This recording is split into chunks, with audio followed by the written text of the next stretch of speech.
terrific start.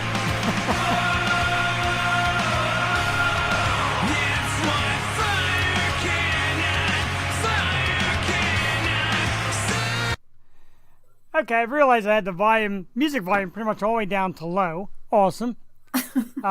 My nerves are absolutely shot and they're getting the best of me already, as you can see. It is my birthday show, and let's get the camera clear. Of course, Happy Jewel. birthday. Thank you. You look snazzy. Thank you. I did it again this year like I did last year. Little suit and tie. You look amazing as well. Before we even say a word, an outstanding tank top, Ladies Who Rock for a Cause, which took place this Sunday. Congratulations, Sharon Leah, Susie Corey, and the ladies of Ladies Who Rock for a Cause. Outstanding job. Great virtual concert. A lot of funds raised. Everything was awesome. So congratulations to the ladies. Jewel is rocking their tank top tonight. I absolutely love it. My wife tells me I'm late. Absolutely terrific. Oh, let's get a gander. Can you? Oh yeah, I have a big cat on my lap. Sorry. Can you see it? So yeah. I got the wrong one. It turns out there's an updated version, which is very cool. Here, let me just pull up a picture because you can go on the site and still get the Ladies Who Rock, the shirt from this year. This is from a previous year, but I saw it. I'm like, oh, that's like my style. So, I mean, did you watch? How cool was it seeing Susie Corey open that show? Like, I had tears. She was first. Oh, awesome. Yeah. We were out at dinner with some friends, and I told my wife that around 8, I'm going to get a little antisocial. I got to check it out. And I did. And it was like Susie came out. I'm like, ah! Kenny Shuffle, my man. Thank you very much for the happy birthday wishes. Sorry the volume on the song was low. It'll be blaring when we get out of here tonight. Lauren DeFeo, love that color blue. I wore it for you knowing that you love this color. I have no idea, but thank you. My man, the Chew, says a happy birthday. Thank you, dude. He is in class. He's in class tonight, so he's not going to get a lot of us. My wife, of course, tells me I'm late. Thank you very much. And our good friend Austin Wood tells me he already had his first beer and he's already feeling it. Oh, Austin, don't drink too much. We love you, Austin. That's my job tonight. Let's get into it. Good evening, ladies and gentlemen. Of course, welcome. It is Wednesday nights, 8:04, and we are 100% live for another great episode of The Yo Show. You. My man, Max Scanish in the house. Wish me happy birthday. Max. Max is the man. I know, man. A couple things for our folks at home. Number one, my birthday actually isn't until the 27th, but this is our chance to get on the air before that. Number two, Jewel has lined up a superstar special guest who can get here this day, so that's awesome. Yes. Number three, you're going to hear some occasional sawing and hacking because our kitchen is under construction. And as you know, with COVID, we do things from home, so you might hear a little outrageous noise. My man Christian Rupert is in the house. Old man, yeah, indeed. The big 5-0 coming up. Jewel Tatey, we missed you Wednesday, Thursday. Huge thanks to our man Aaron Paul, who was awesome as always. Big thanks to Liz Bailey and her presentation of the baskets that are going to be given away in a raffle. Big thanks to Tiffany Mosher for checking in. And Jewel, we're just happy to have you back.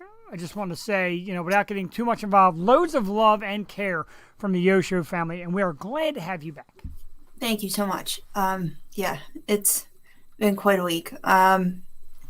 Lots to get into, but maybe I can announce the GoFundMe later in the show because if I lose it now, I won't make it all night. So I wanted to show up tonight for your birthday.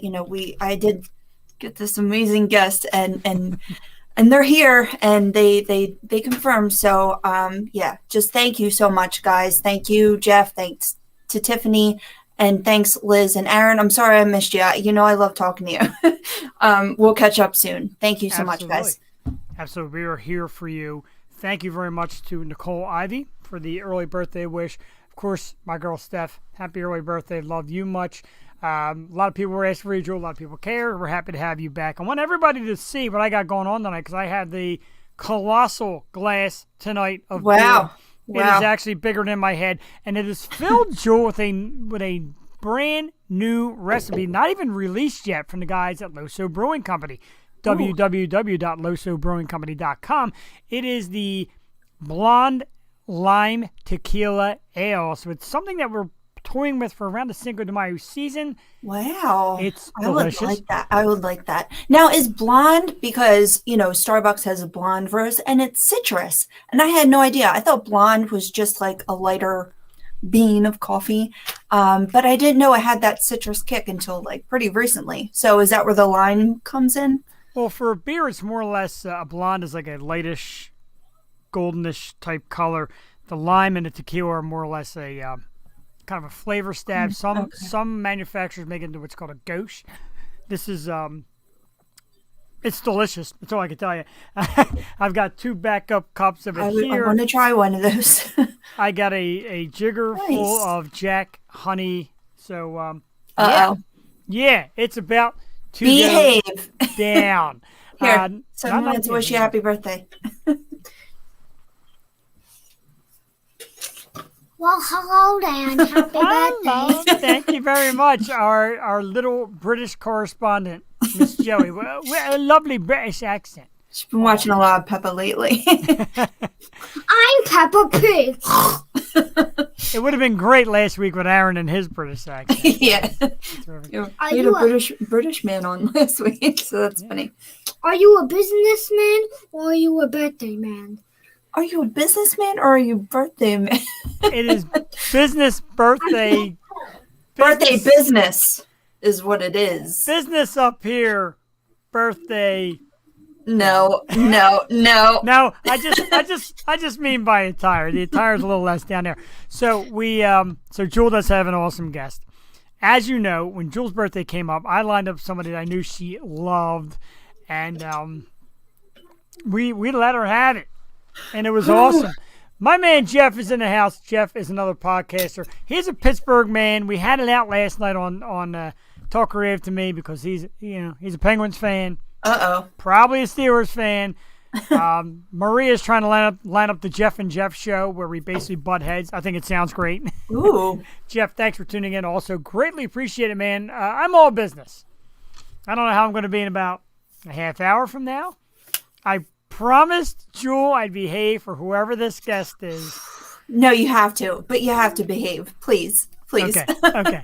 If a few minutes passes and I realize I'm kind of getting the go-ahead to be a little more me, it's going to hit the fan. My man Tommy Curtis, Schittsburg in the house. Jeff, no offense, I love you, bud. But and all you people in the comments, you behave too. Yeah, behaving. I don't even know who it is. I'm already telling you. I'm so excited. If I'm being asked to behave, it's got to be great. It is great. I'm so excited. Oh my God. I love having a secret. I feel like I know. I feel like I did not expect this. And we kept saying the weeks leading up that we don't know what's going to happen. 21st, 28th. My birthday is 27th. 28th is the day after. I kind of got an idea what I'd like to do if we can, but we'll talk about that later on. Nothing crazy, but just something fun.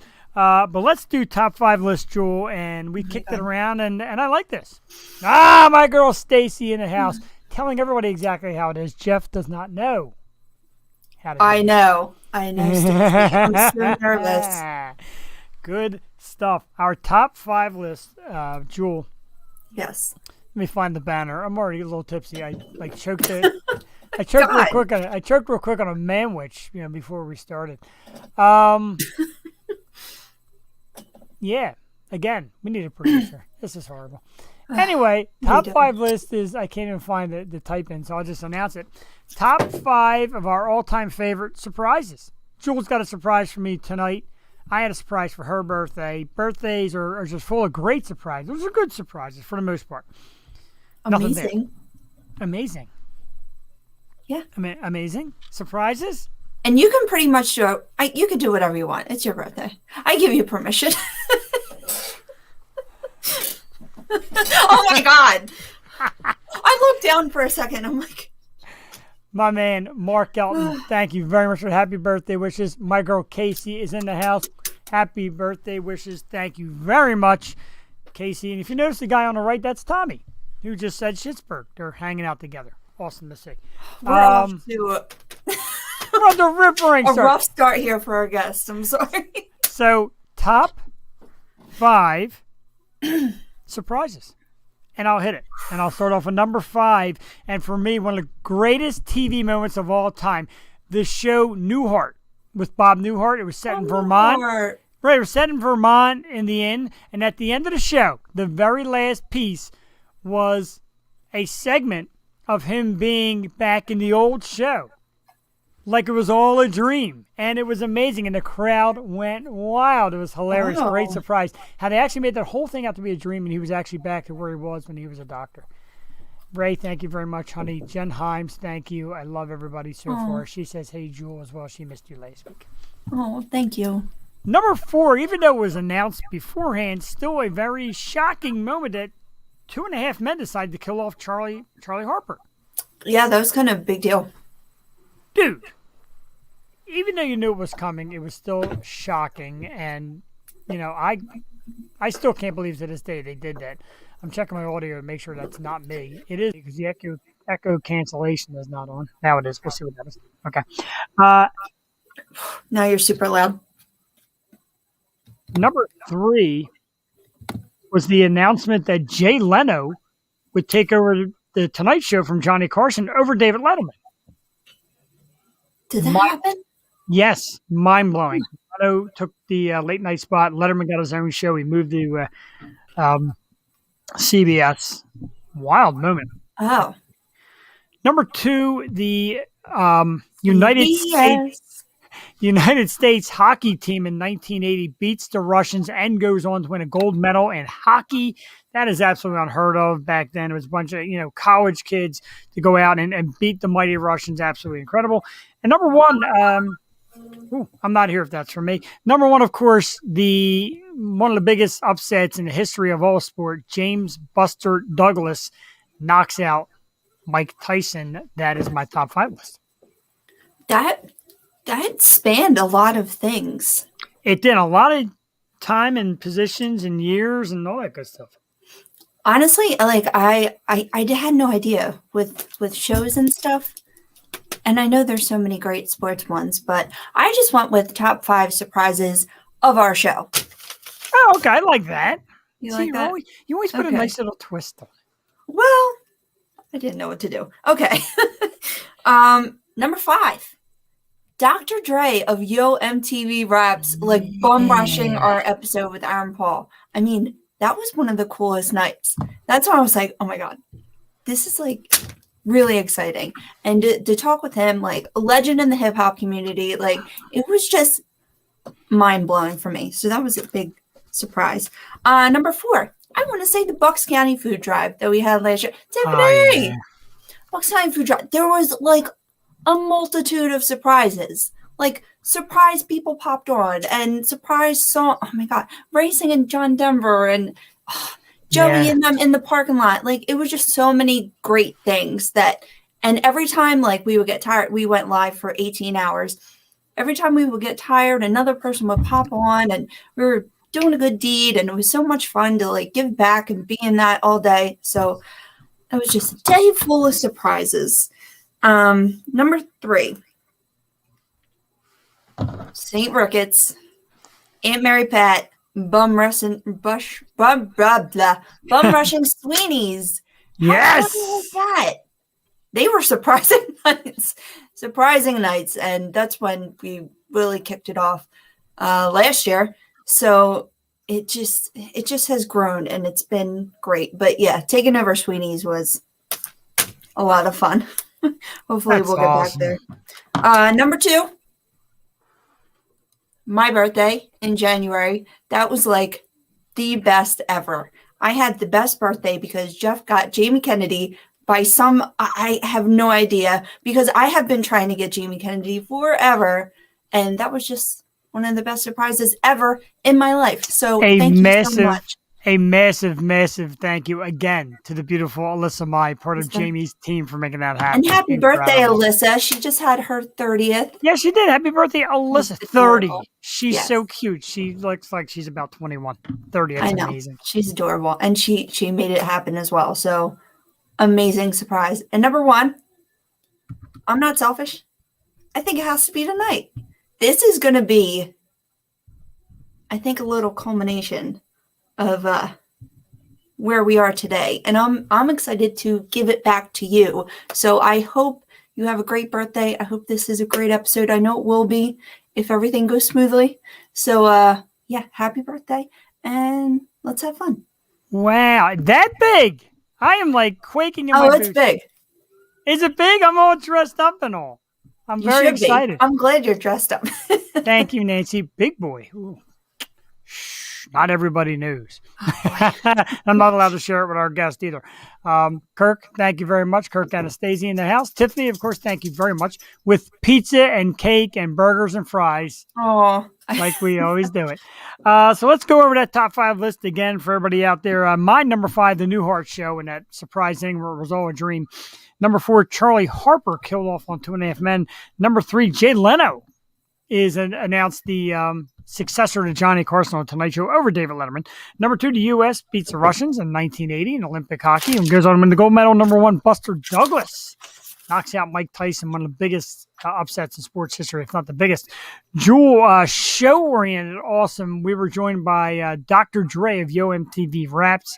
Thank you to Aaron Paul, who kind of brought them together and brought them with us, and it was a great show. Jewel and I lost control of it, just kind of sat back and enjoyed, really. Number 4, the Bucks County Food Drive. What a great time. Thank you again to every artist that came out and performed, every person that showed up, everybody that donated, everything, all the way to the end with like Brooke Lewis all the way out from California coming on the very end. Just great. Thank you, everybody there. Number 3, St. Ricketts and Aunt Mary Pat post-show, just taking over and dominating Sweeney's.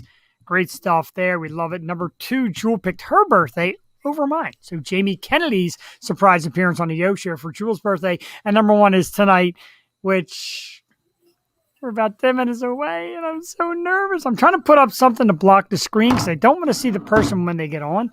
I just want to kind of click it and go. And I don't. Here we go. Here we go.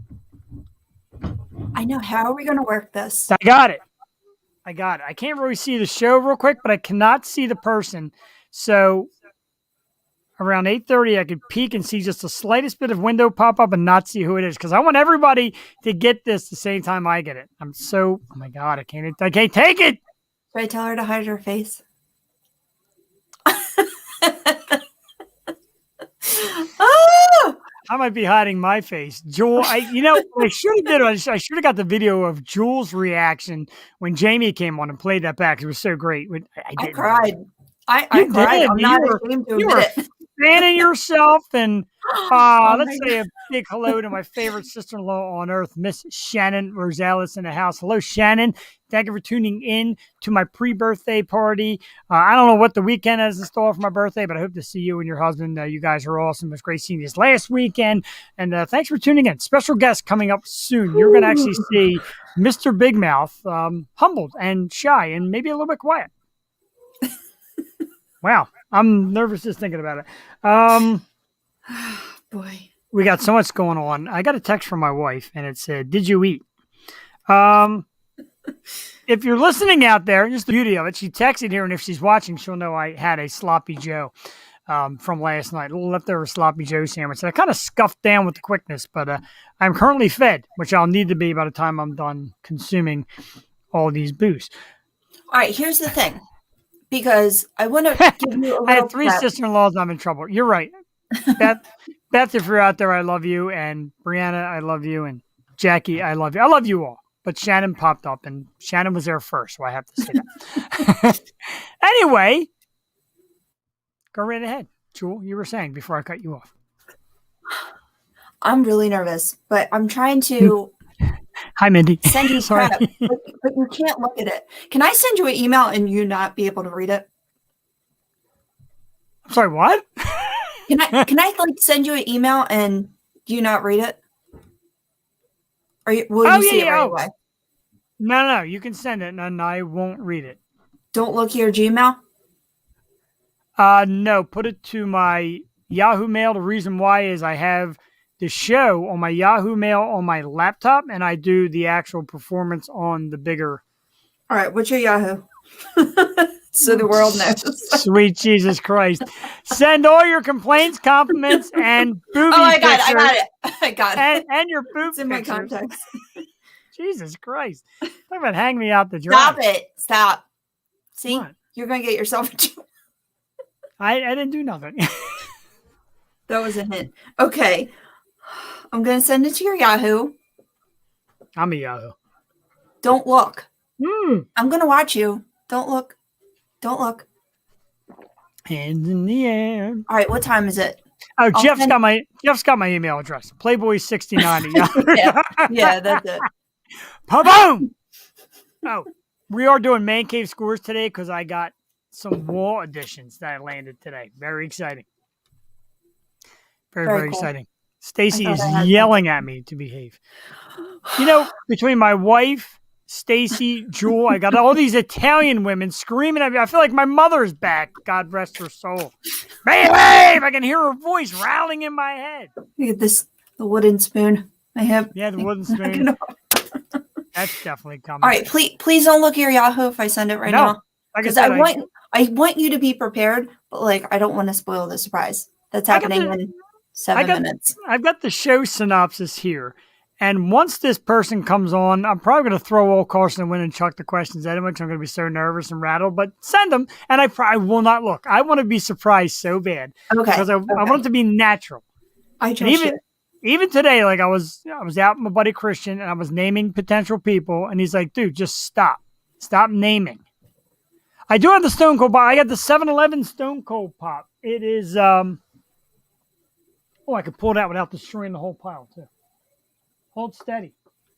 Tommy Curtis, if you watch every week, you would know I have it. It's the 7-Eleven exclusive Stone Cold Steve Austin Funko Pop. Awesome, ladies and gentlemen. The Seinfeld Pops do not come out until July, Tommy Curtis. But I do have an Allen Iverson and a Julius Erving on pre-order. Thank you to my wife. No, Italian women is not a bad thing because I need to be corrected. My wife is correcting me. She told me I was late. What were we, a minute late? Sweet Jesus.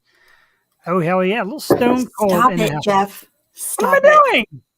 What did I do? No. That's the click here. I tell you what. This is the one that works my email. I'm even going to keep it over here until the time comes. Okay. I believe you. I do not have the My Chemical Romance one, and I saw it, and I love it. I am going to get it along with the AC/DC one. There's just some great ones out, but like it just starts to add up financially. They're touring. They're touring this year. I think they're coming here. Yeah. Ooh. My niece is like a huge fan. Duck, you know. We know Duck. I'm glad to see our intern here tonight for my birthday show. We are pretty busy. Pretty busy at home. I actually snuck out because we're just trying to all be together right now. So we love you, Duck. She wanted to be here. We love you, and we're happy to be here for your birthday. So thank you, and thank you, Doc. I love being you part of the show. I think it's terrific. I think she's getting a little comfortable with. I like it. She is getting comfortable. I want her comfortable. I like it. Mm-hmm. I would like to do this real quick. As you know, as I said, I got a little bottle of, I don't know how I put it. Anyway, it's right in, it's hiding the screen. Jack Honey, and I decided to pour myself a nice little shot. What I want to do is thank you, Mark Elton. This is quite a glass. I want to thank everybody out there. All the audience that tunes in every week, and if you see this on delay, thank you for tuning in on delay. Thank you to an amazing co-hostess who has become like a sister in my life, the platonic love, and just one hell of a great human being. Thank you to my wife, of course, for being amazing. Thank you to everybody. Thank you to the special guests who I don't even know, and whoever it's going to be, I love you already. Here's to you, everybody. Let's hit it for Jeff's birthday. Cheers. Happy birthday. Oh my God, I'm going to cry. Oh, it's so good. I think it takes maybe 3 or 4 solo cups full of beer. I had it on the kegerator. Let's put it this way. Cheers, Tiffany. I poured so much beer into this thing that the CO2 stopped and I had to reset it. Oh, you have a beer meister? I fixed it. The kegerator is fixed. Cheers to Julie West. Jules, since you've been here last, Todd and Julie got married officially, right? No more Hartman Hawk. Now she's got this movie star name, Julie West. Wow, yeah. Julie West. That is a cool name. Very hot. Congratulations to you guys. We drank in your honor last weekend at the Whoville Inn. That's so cool. So, Jules, seriously, honestly, before Yes. the mystery guest comes on, they're not there Okay. yet. Okay. Would this mystery guest date me in this outfit? I mean, look, come on. You could say yes. Perhaps. Oh, I trimmed down a little bit tonight. I trimmed some of the Oh. side down because it was really like Your shaggy. Moist Collective? Yeah, I got. I'm pretty much running out of Moist Collective. Mm. Thank you. We love you too. But I did a little shade down, like just on the sides. I'm keeping the length, getting rid of some of the width. I look extra handsome for tonight's special guest, and Jewel looks extra beautiful tonight too. So I thank you. Well, you know, you need to step up your game for this person. Really? What's going on here? Star. I think I know who it is too. I did some deductions, and I think I know. And even I think you looked at one of the show pages, and I think I threw you off a little bit. I don't think you know. And I'm sure Cassie and Tiffany did not tell you. Not at all. Absolutely not. No, Max Delentis thing. I came to a deduction. So it's somebody who has been on before? Once this person pops in, I think it's over. You said this. You said one of the past shows. I really don't know. I just started guessing. You said one of the past shows, and you might have thrown me off. I was just kind of guessing random people Did that we talk could to be. this person before? Oh, I don't think so. What was his guess, Christian? What did he say? No, don't say it. No, Christian, don't say it. No, Christian, say it. We're keeping this. We're keeping this a massive surprise. I'm listening. It'll be a secret. Todd's playing soccer. That's right. Todd is a big time soccer player. I feel like embarrassed. I'm going to be my age next week, and Todd is actually my age, not a little older, and he still plays soccer, organized soccer. Tom, that's Pickle in the house. Tom, thank you, my dude. St. Ricketts, ladies and gentlemen, just the greatest band ever. I love them. We play their theme song. Their song is our theme song, the beginning and the end of the show. I was nice enough to not turn the volume up properly. So that's great. He's going to wait. Good boy. He said I gave 2 guesses. I gave a lot of guesses. What were they? What were they? No. No. When this person pops up, if I guess I don't care. I know who it is, so. I know. Like, what are you worried about? And there's another surprise later. Another surprise. I'm pretty sure it's not Lita Ford. It's the only thing I can tell you. It's not Lita Ford. I will say that. Lita Ford, 0 for 3. 0 for 3, we bring that to an end. Very excited. So after this guest, in case everybody's wondering what else we got going on and thinks it's just about me, it is. But we do have a Tiffany said the surprise is mozzarella sticks and wings. I wouldn't be sad by that. That's what it is. So after the special guest, who is doing pretty much now, and I can't see if they're there, but we'll see what happens. You know how things go. This guest waiting with these superstars. I'm not. But we're going to do some hot topics. We're going to do the Let's Argue segment with the cereal, and we all picked the cereal. So we're going to do that. The person is here. I am so nervous. I'm going to try and click on this person without actually seeing their face. Ladies and gentlemen, Jeff's surprise birthday guest is none other than Misha Johnson. Misha Johnson. CBS's. Oh my God. Happy birthday. Oh my God. Thank you so much, ladies and gentlemen. It is Misha Johnson. For all you Philadelphia people who know, the most loveliest of broadcasters we've ever had in this area. We did get a chance to speak to you briefly on our old format without the video. Yeah. And here you are now, and on them. And I got a few tears because I love you. Gosh, you are the cutest. Happy birthday. This is a big one. Your 50th birthday. That's a big deal. It is a big deal. I don't know if you like men my age, but I'm 50. Age, number one. First of all, there is nothing sexier than wisdom, right? There is nothing sexier than wisdom. Smart men. And let me also say that you definitely need to have experience, to have wisdom. And I know that at 50, you're still so young, but yet you're smart. So it's the best of all worlds. It really cannot get any better. I got to tell you, honestly, the biggest part of this whole birthday gift is Misha Johnson telling everybody how smart I am. Yes. Yes, I mean that too. I'm so happy that it's your birthday, and it's really an honor. I mean, listen, you must have some really good friends that will go out and think of people that love you and want to wish you a happy birthday, and they gather them together. I mean, that is a real gift. It's amazing. You know, he did the same for me. He got one of my favorite people, this actor that I was trying to get forever, and I was just thinking of who is Jeff's favorite person, and I know we had an excellent interview, but it was only audio. So I thank you so much. You're such a gem. Thank you for coming on, and we could see your beautiful face. Thank you. No, thank you. You're such a sweetheart to do this for Jeff, honestly, and it's my pleasure. Jeff, I gotta say, I miss you. And right when that email popped up, I was like, this is amazing because it has been a minute. It has been a minute. 3 years. And what? Yes, Yeah. been at least 3 years. Yeah, I know. You have not aged a day. You still look exact. You look beautiful. You really went all out tonight. I'm flattered. And I guess people, I was guessing names, and this was the furthest from my mind, but the absolute most pleasant of surprises. And I was out all day with my buddy. He's like, try to think. Was it somebody that's been on before? Is it somebody new? I'm like, I don't know. He's like, I tried to throw him off. He said, think of the people that you tell Jewel that you love so much that you always love talking to or want to talk to. And I started naming people. And this, wow, thank you. You're the cutest ever. I just wish I could pop out of a cake or something, but this will just have to do. Oh. This will. Don't say that.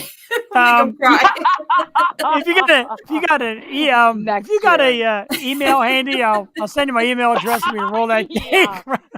Picture later. My wife would love it too. So really, I mean,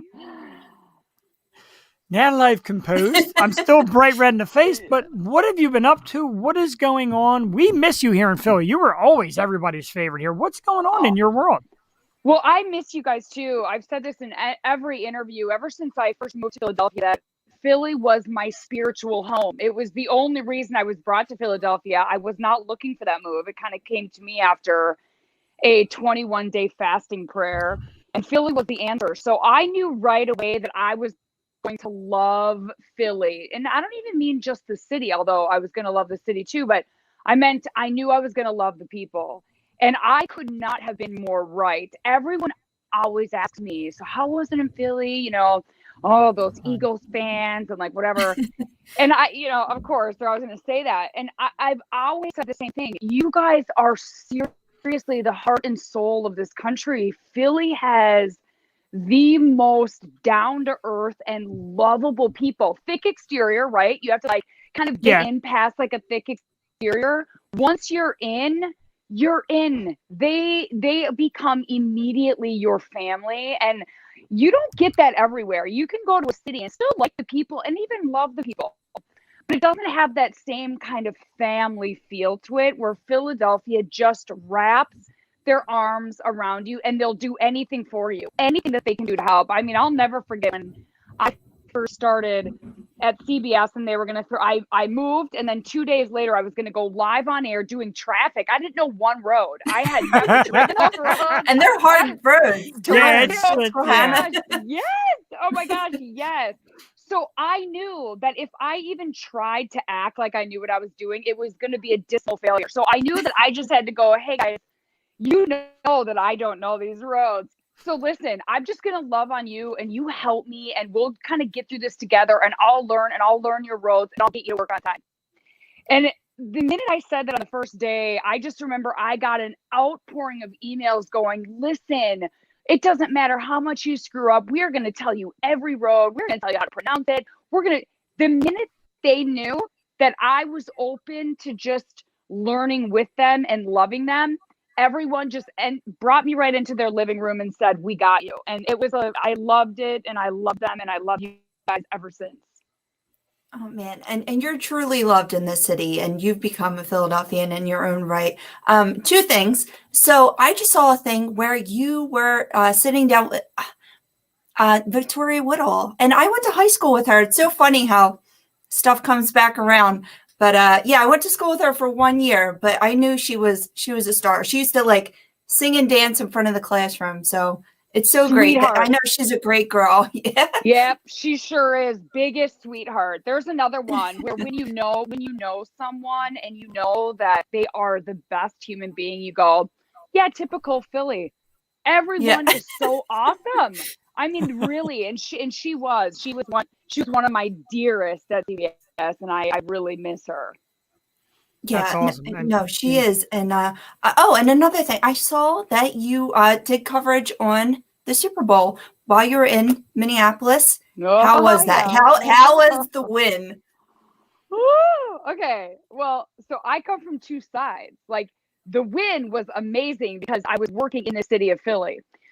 I was raised in Minnesota, born, raised Minnesota, oh bleeding wow. purple, right? Right. So when the championships happened, when the Vikings went to to Philly, came to Philly, and it was that big championship game to who would go then to play in the Super Bowl, and the Vikings lost. I remember my producer saying, "Whatever you do, you act like you're happy."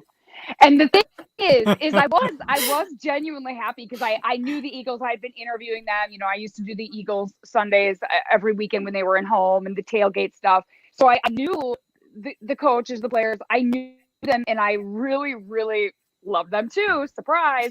So it was like this weird paradox. All of a sudden, I was come face to face with my team, my home team, who I was born bleeding purple, but now I've kind of adopted this new baby bird under my wing, and I love them too.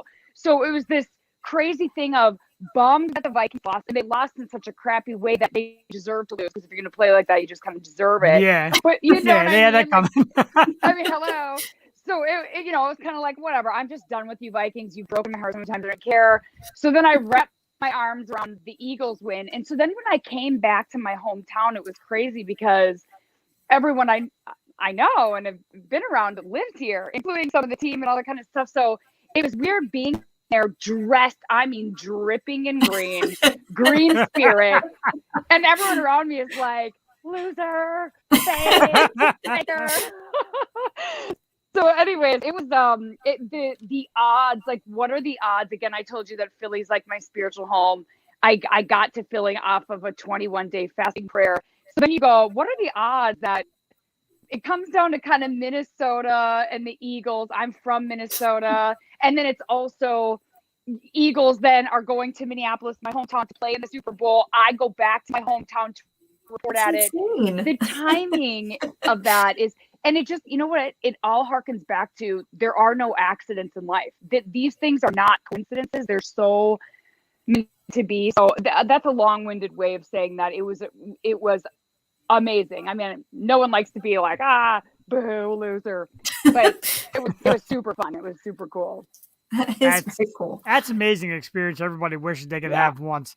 I got to tell you, and you know, in the best way I could possibly say this, I listen to a lot of sports radio in Philly, in the car and everything. And every sports host of these shows all says the same thing.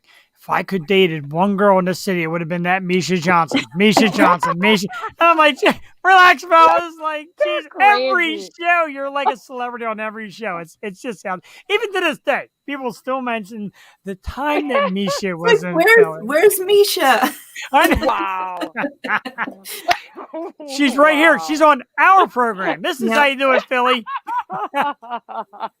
And I always say, I'm in grad school right now, so I'm a little rooted in like all the books and stuff, but I always have had this feeling that the winds of life kind of blow you around. And when you really are surrendered to where you're supposed to go in life, you really are open to wherever life brings you. And I've always had this feeling, this kind of innate feeling that I was going to land in Philly again. I don't know exactly what that will look like because it will have to be kind of on my terms in terms of what I can best do to help people. But I've always felt that it was going to be in Philly, and I still own property there, so I'm still there quite a bit. Great. Oh, very nice. And I have to say, congratulations. You're the co-founder of Psalm 91. Mimi Ministries is huge. And your Wednesday wisdom, I mean, I love Wednesday. Honestly, like I go to you. Like after our conversation on air, you made me feel so good and reminded me to be positive and stay positive. I was really going through a hard time back then. And like today I'm going through a hard time. And I listened to your Wednesday wisdoms and it was the suffering one. And it was just such a reminder that so many people are going through the same things. And but I just want to congratulate you on, sorry, my cat's in the way, on the success of everything. And you really found your calling. Yeah, she is. You really found your true calling with that. So how does it feel to have this success in doing what you love? Well, first of all, your words are so sweet and way, way too generous. Most important to me of all that you just said is that there was something that was said that spoke directly to you. Because to be honest with you, I am just a vessel. But the words behind what I'm saying come from a much, much bigger source. And when we are rooted in that source, everything in our life will change. So even our trials and our hardships and our suffering don't really become those kind of same worldly trials anymore when we're rooted into the proper source. If we're rooted into the world is going to tell us we're in big trouble and we have a lot to fear. But when we're rooted into the proper source, all of a sudden that we realize that those trials and those tribulations can actually be a blessing for us to not only bring blessings in our life by overcoming, but then also blessed by saying, I will suffer for. So much of the stuff that I study right now, so I study sacred theology, that's what I do. And whenever we think about the greatest doctors, theologians, and saints of the past, they all say the same thing. When you are going through suffering, it is there for a reason. And if you properly channel that suffering for blessing, if you say, I will suffer for this, like I will offer up my suffering for this, and keep that perspective, not only does everything change, but then you will also be blessed and bless someone else in spite of it. So I have a very interesting look at suffering and trials. I don't think that they're by accident. I think that they're there for our test to see how we are going to overcome it. Are we going to use it for good, or are we going to kind of succumb, like shrink back and let it get the best of us? Because we are called to overcome that. So I'm glad that you listened to that video. Suffering is a really big thing, especially in our world today. It's a really, really important thing to get ahead of, or our emotions don't dictate which way we're going to let the wind blow us. And if we rise the way that we should, suffering is actually a great blessing. It sounds counterintuitive, but it's written all throughout the big word. And that's what's so amazing. You said suffer well, and you give people tools while using the scripture as your backup. Be like, no, like there's someone at your back. Like there is a greater power at your back. But your tools really impact people and they really help. And just congratulations. And I know this is your true passion, and you just grown and you did this whole revamp, and it's beautiful to see, and you're just a beautiful person, and we're lucky to know you. Likewise, I feel even more so towards you. I do not deserve those words, but likewise, and they are so echoed back to both of you. And remember, I wasn't raised with any religion. I had a conversion in my living room while I was vacuuming in 2010 that rocked my world. So everything that I talk about now, the reason I'm so passionate about it is because I experienced it. Right. That's awesome. It's absolutely amazing.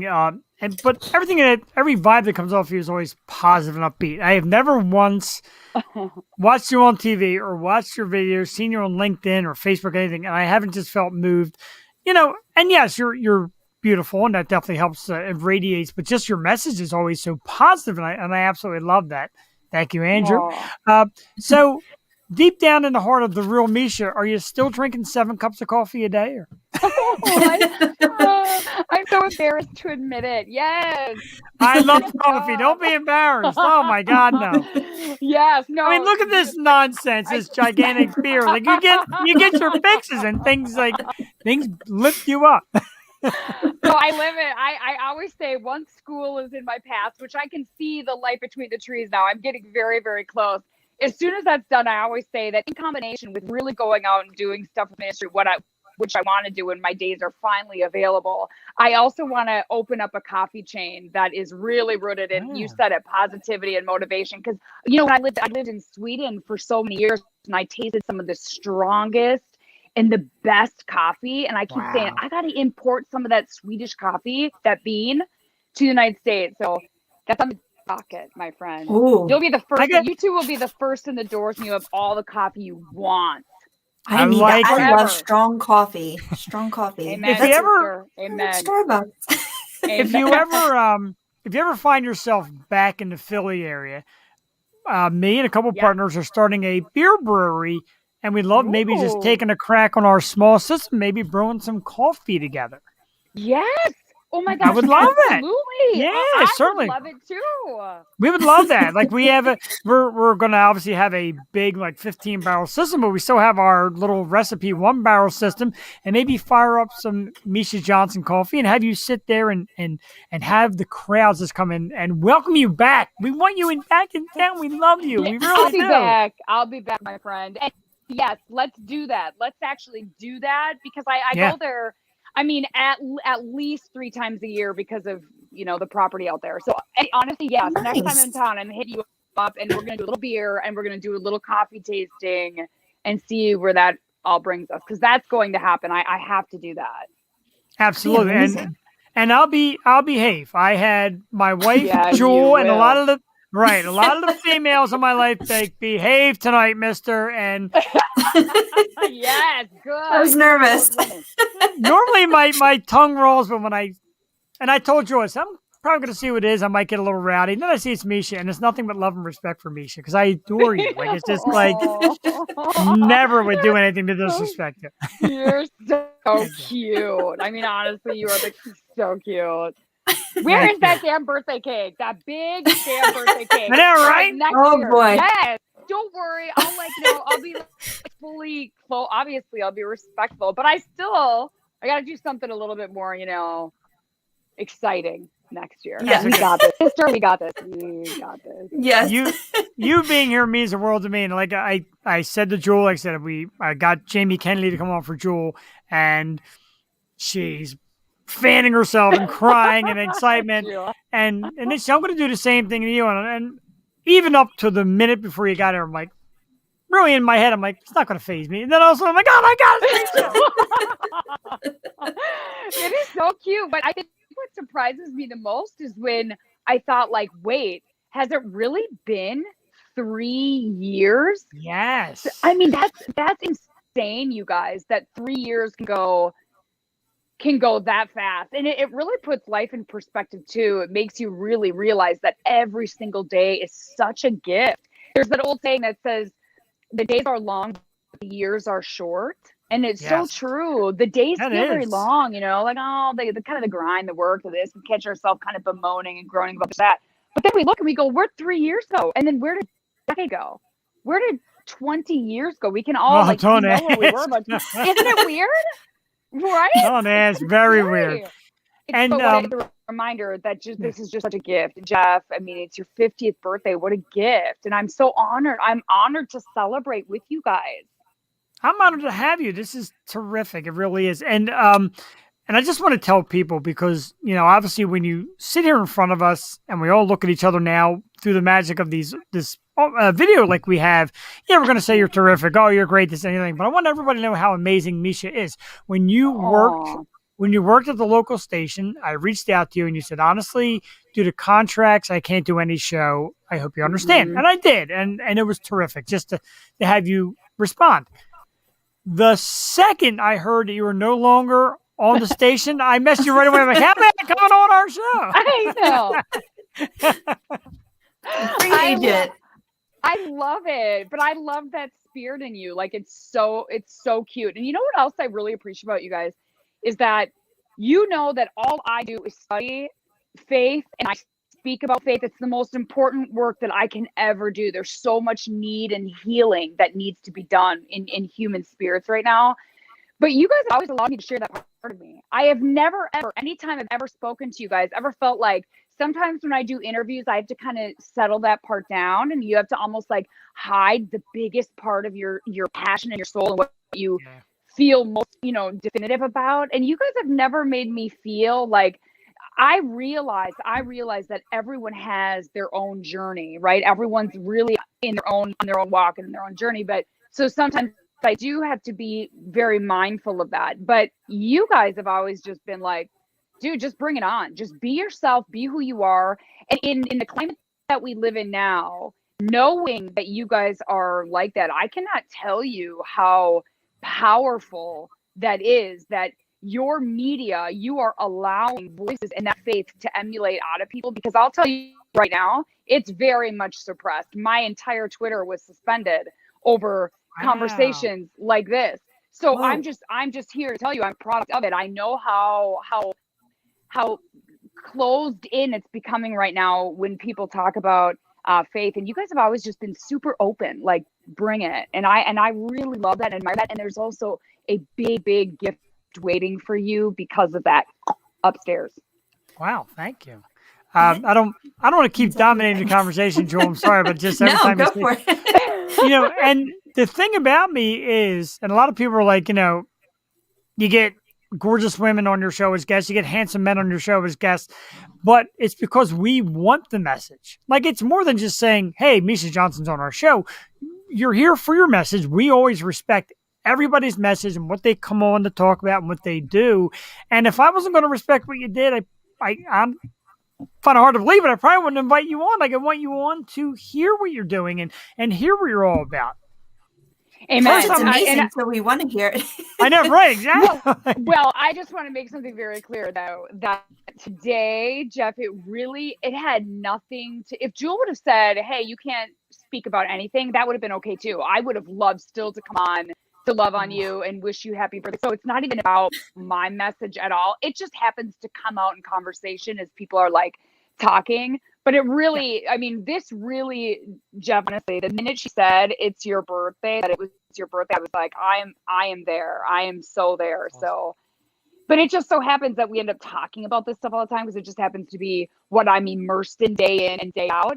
But you guys have always been like really cool about it. And there's something when you bring in the mystifying, when you bring in the supernatural, the spiritual realm, the conversations, they're just really heightened to another level. And I know that even from the physical sense and the presence that is just enveloped in that is like with us. I don't need to get into all that, but I recognize it and I feel it and I see it. And I think it's just interesting for your listeners. And I think it's just really honorable that you guys have always just been super cool like that. And I really hope when this gets shared, and even the people that, follow some of this stuff that I'm doing now, although I will say that the majority of my demographic, I've always been working in sports and I worked for Fox before CBS.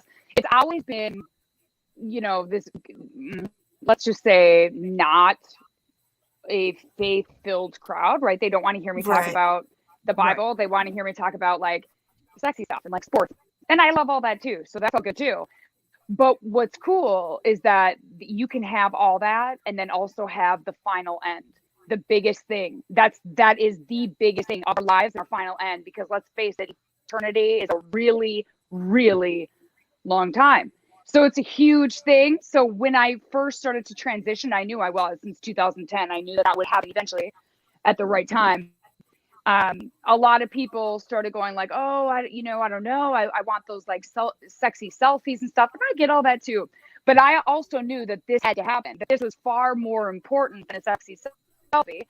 And it's cool now to talk about it because I still do interviews where most of my demographic a lot of people have fallen away. They want either sports or nothing. But a lot of people who have never even been privy to conversations like this, they are still around because even if they're not, they don't really know. Like if they were like me, wasn't raised with any religion, they might go, wait a second, there's something in my spirit though that is kind of like inherently pulled toward that. And I don't know why. Maybe it's just even kind of, the supernatural, ghosty, spirity stuff, whatever it is, it kind of pulls them in. And I love it because now, like this interview tonight, which is kind of becoming an interview, but it's really your birthday, Jeff. That's okay. I think I think a lot of people are fascinated by conversations when they're not this standard, typical stuff that people talk about, especially when it's rooted in the most important stuff. The most important.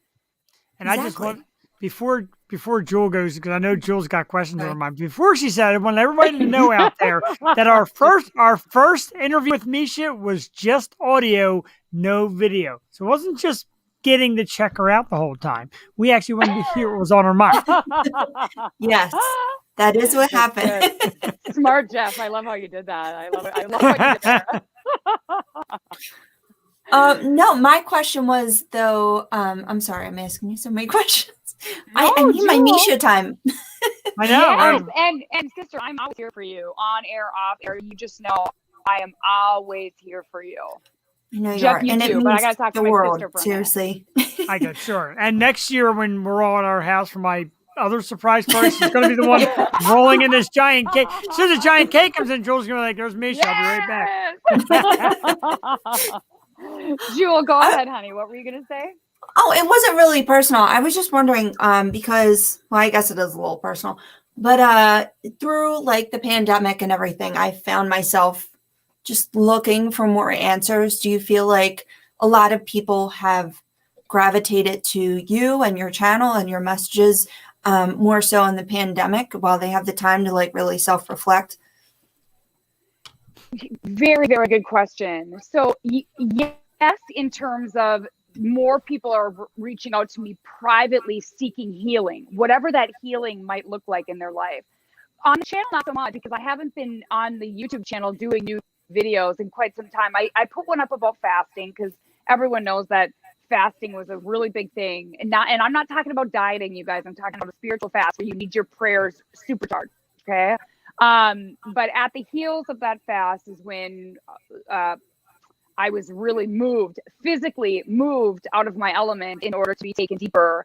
So when I put up a recent video about a fast, this is my going on my 8th year of fasting because of how incredible it has impacted and transformed my life. I put up a video when I ended it. So this past January, and I did another Lent video. But before that, it's been almost a year. And that was very intentional. When COVID started and no one really knew what it was going to transform into, no one really knew what was going on. I didn't feel comfortable continuously going on camera. For me, I felt like I needed to take a step back and just do some real kind of silent prayer and let everyone just figure out what's going on and what's best for them.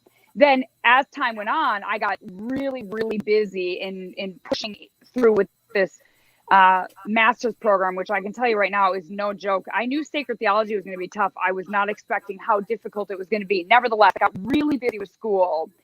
And then I started to find a new voice as I was being taken way deeper into Roman Catholicism. That's when I really started to say the seriousness of what I'm talking about really needs to be brought out in a very loving way. So I need to find out how to direct this message. A lot of it is just kind of fun. I can do my 5-10 minute blurbs on healing and what I think is best, even to people that don't really know much about this stuff at all, or have turned away from the church or don't like anything, like how I could deliver a message where I could at least get their ear for a minute, and then they could do whatever they wanted. But now I've realized that my level of messaging and what I'm saying needs to be delivered in a different way, because the state of the world right now and really putting a spotlight on how fragile life really is and how unpredictable it is, we need to all get very serious about what really, really matters. So it started off becoming, I took a 6-month hiatus, then it became a year. And now as I'm starting to rethink the channel, and this is while I'm in school. So everything that I have to do right now with the ministry, even the website and the YouTube channel is in very small doses because I'm so jam-packed with school. So I'm just kind of throwing pebbles out there right now. And for anyone who needs to listen or wants to listen, or whoever God kind of leads the message to, he can the Holy Spirit will lead all that. But now I know my voice. Now I know that it has to be presented in this world, particularly in the 21st century, in a very serious but loving way, because I don't want to get all like weird here, but we don't know how much time we have. No one can wake up and say, I know for sure I'm going to be like our parents' age, or 80, 90. Nobody knows. And we hear stories every day in the news about people that have lost their lives that day, that didn't know they were going to lose their lives, including when I was a traffic reporter. I remember I would talk about someone who had got killed in a car accident that day. And I would always think that that person woke up that morning and did not know that that was their last day on earth. Right. So were they prepared, right? There is that kind of conversation of like, are you really prepared? Because you have to be. So my message, when I go back to everyone who reaches out to me in private, and then when I do go back, it really is, Jewel, to go back full swing to the beginning of your question. It has really upped since COVID. People reaching out, asking how to even begin, or I walked away and I need to get back into it. How, and I'm scared. A lot of people are terrified. They're not even terrified about like COVID, although there's that too, but they're terrified about like their life in general for many facets. And fear can do a lot of damage. So the answer is yes. Many more people that I wouldn't have expected have come forward.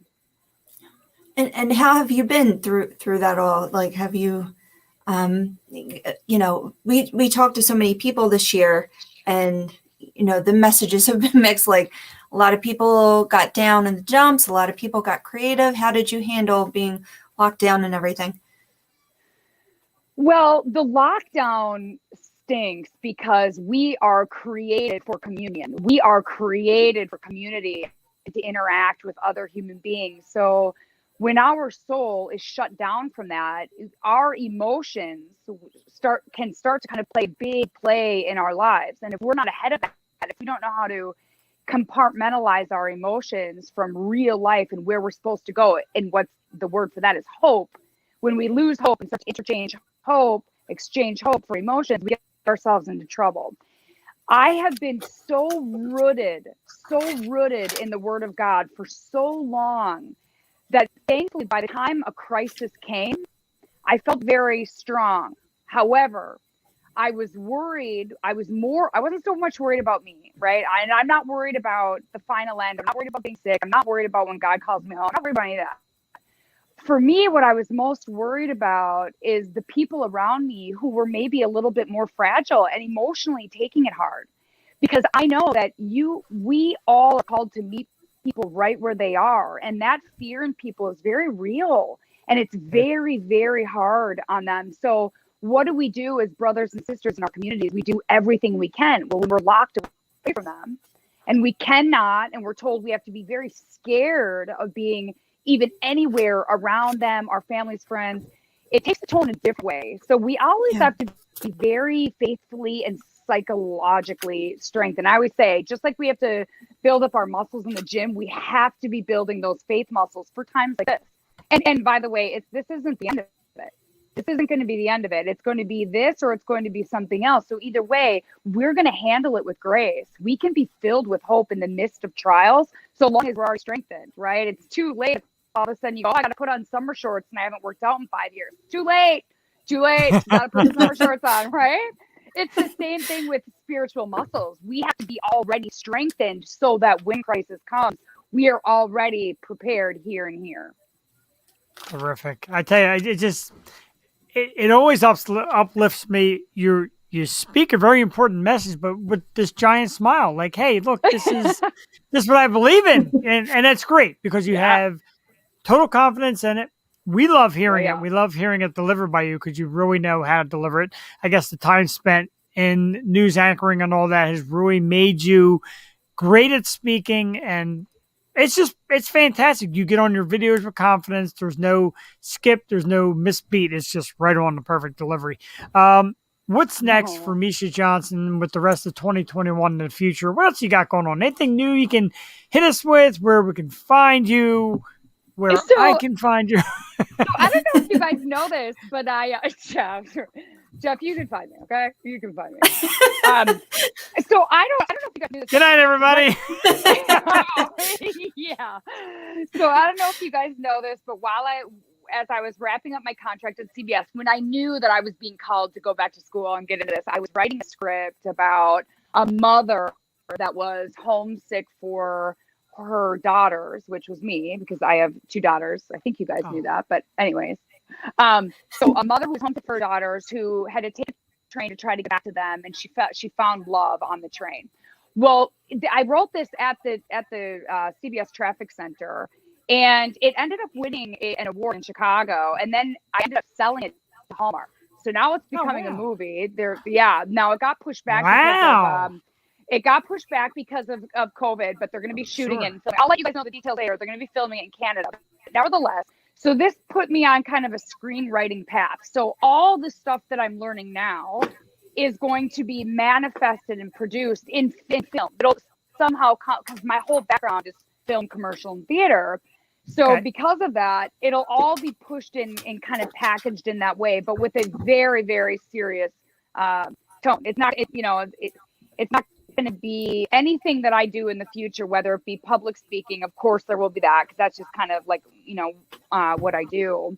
Sure. But I also want to bring it in a creative way, because it really reaches a lot of people that would maybe otherwise not pay any attention to it. I think people are kind of sick of their standard quote that they get used to seeing. We as human beings get kind of stuck in this, we're creatures of habit. We get desensitized to things that we just see kind of on a loop. So I realized that because the gravity of this topic, this issue is so real and it's so important, that I know that I have to package it in a creative way and in an artistic way that works. So anyway, so that's coming down the pipeline, but I'm going on to get my PhD. So I'm not done with school. The only nice thing about my PhD is going to be that I can simultaneously start to build the ministry the way that it needs to be built, not just in baby steps like it's been to this master's program, but PhD I can do part-time, and I can actually really start to get a voice out there. All glory to God, though. I really don't, this has to be said. It's really not, I'm just the vessel, and I'm just called to do it, just to make sure that everyone has the opportunity to hear it. They can reject it, but at least they have the opportunity to hear it. So all glory to him, and I'll just use any, we're all given these gifts from heaven, right? Like we're all kind of like naturally good at something, where we go, it's so easy, like you guys talking on a microphone. It's so, it comes so natural because it's a gift you've been given to do it. And we're called to use those gifts. That's actually a good thing. We're blessed when we are actually in our gift set. So what I said to God when I surrendered my life to him is, I basically said, just all the gifts that you've endowed me, whatever little ones that they are, just put those to use. I don't know what that looks like. You know what that looks like, but put them to use. So that's exactly what I'm doing. That's huge. And that will give you the freedom to explore other avenues. Yes. And can you talk briefly about, I know you can't give too much away, about the filming project, and any plans to return into acting if you're approached? Or no, acting certainly not. I think that was something that came naturally to me when I was young. It's definitely not my passion right now. I still love it, but I want to be more on the script writing and the producing side of things for sure, behind the camera. And let me tell you, it's nice to throw my hair in a ponytail. Jewel, you feel me here, no makeup. Yes. You can just show up in my Nike sweatshirt. Audio is easier. I didn't have to do a lot of work. Yeah. So like, it's kind of nice. It does have that, especially when I've spent my entire working career, when I was at the University of Minnesota in journalism school, I got picked up and started being on camera right away. So it was always hair and makeup. So it's kind of nice to get to a certain point where you go, like, I can more do the directing, producing side and relax a little bit, but I also still do recognize that sometimes people do want to see you when you speak. So when I do public speaking, or when I do videos, or when I start to really kind of develop the, whatever the channel is going to look like in the future and all that kind of stuff, obviously I'll be on camera. So that's all good and that's all fine. But for the movie side of stuff, I really want to take a more directorial approach so I can have my eye on it in a different way. And it just needs to all be said in such a way, because it needs to speak to the heart of mankind. It has to go to the heart, or I'm doing I'm doing God a disservice. So it's going to be important that I stand on the peripheral, I stand on the outside looking, and just make sure the words being delivered exactly as it should be. That's terrific. If this movie has a segment with like reporters or news, you get me and Jewel would love to get a little part in that. Yes. Oh my gosh. Yes. For a second, Write it in there somewhere. Jeff, I got so excited about that because at first I said something like, "Oh, if there's a reporter, you should just dress up as a reporter." I was like, "Jeff, no." Didn't you just hear what I said?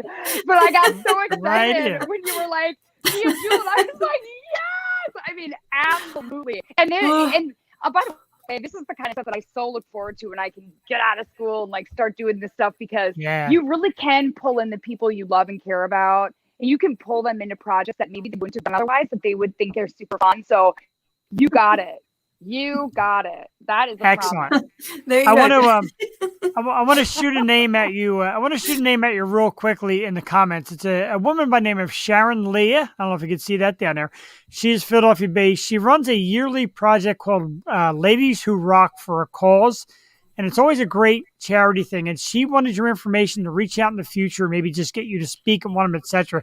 So Sharon, I'll pass on Misha. Misha, be on the lookout for her, if you will. We got it. We greatly appreciate it. Your message and all is fantastic. You coming here is fantastic. One more favor before we let you go. Yes. Whether your singing voice is good or not, can Misha Johnson please sing happy birthday to me? Okay, but I'm going to sing it in Swedish. Oh, cool. Are you kidding? That's much better. Jag må han leva, jag må han leva, jag må han leva ut I 100 år. Jag visst ska han leva, jag visst ska han leva, jag visst ska han leva ut I 100 år. Grattis på födelsedagen kompis. Jag är så bra och duktig att jag är kompis med dig. Wow. I have chills. That is amazing. I don't want to disrespect anybody that I love or have been around my entire life, my wife included. That's the greatest birthday gift in 50 years of life.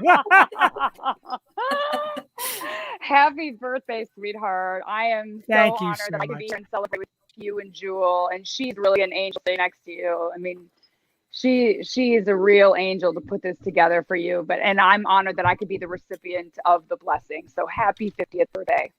Thank you very much. It means the world. It means the world for you to come on and spend time with us. We do adore you. And like I said, it's a spiritual thing, a mental thing, as well as it's just like a physical thing. You're amazing.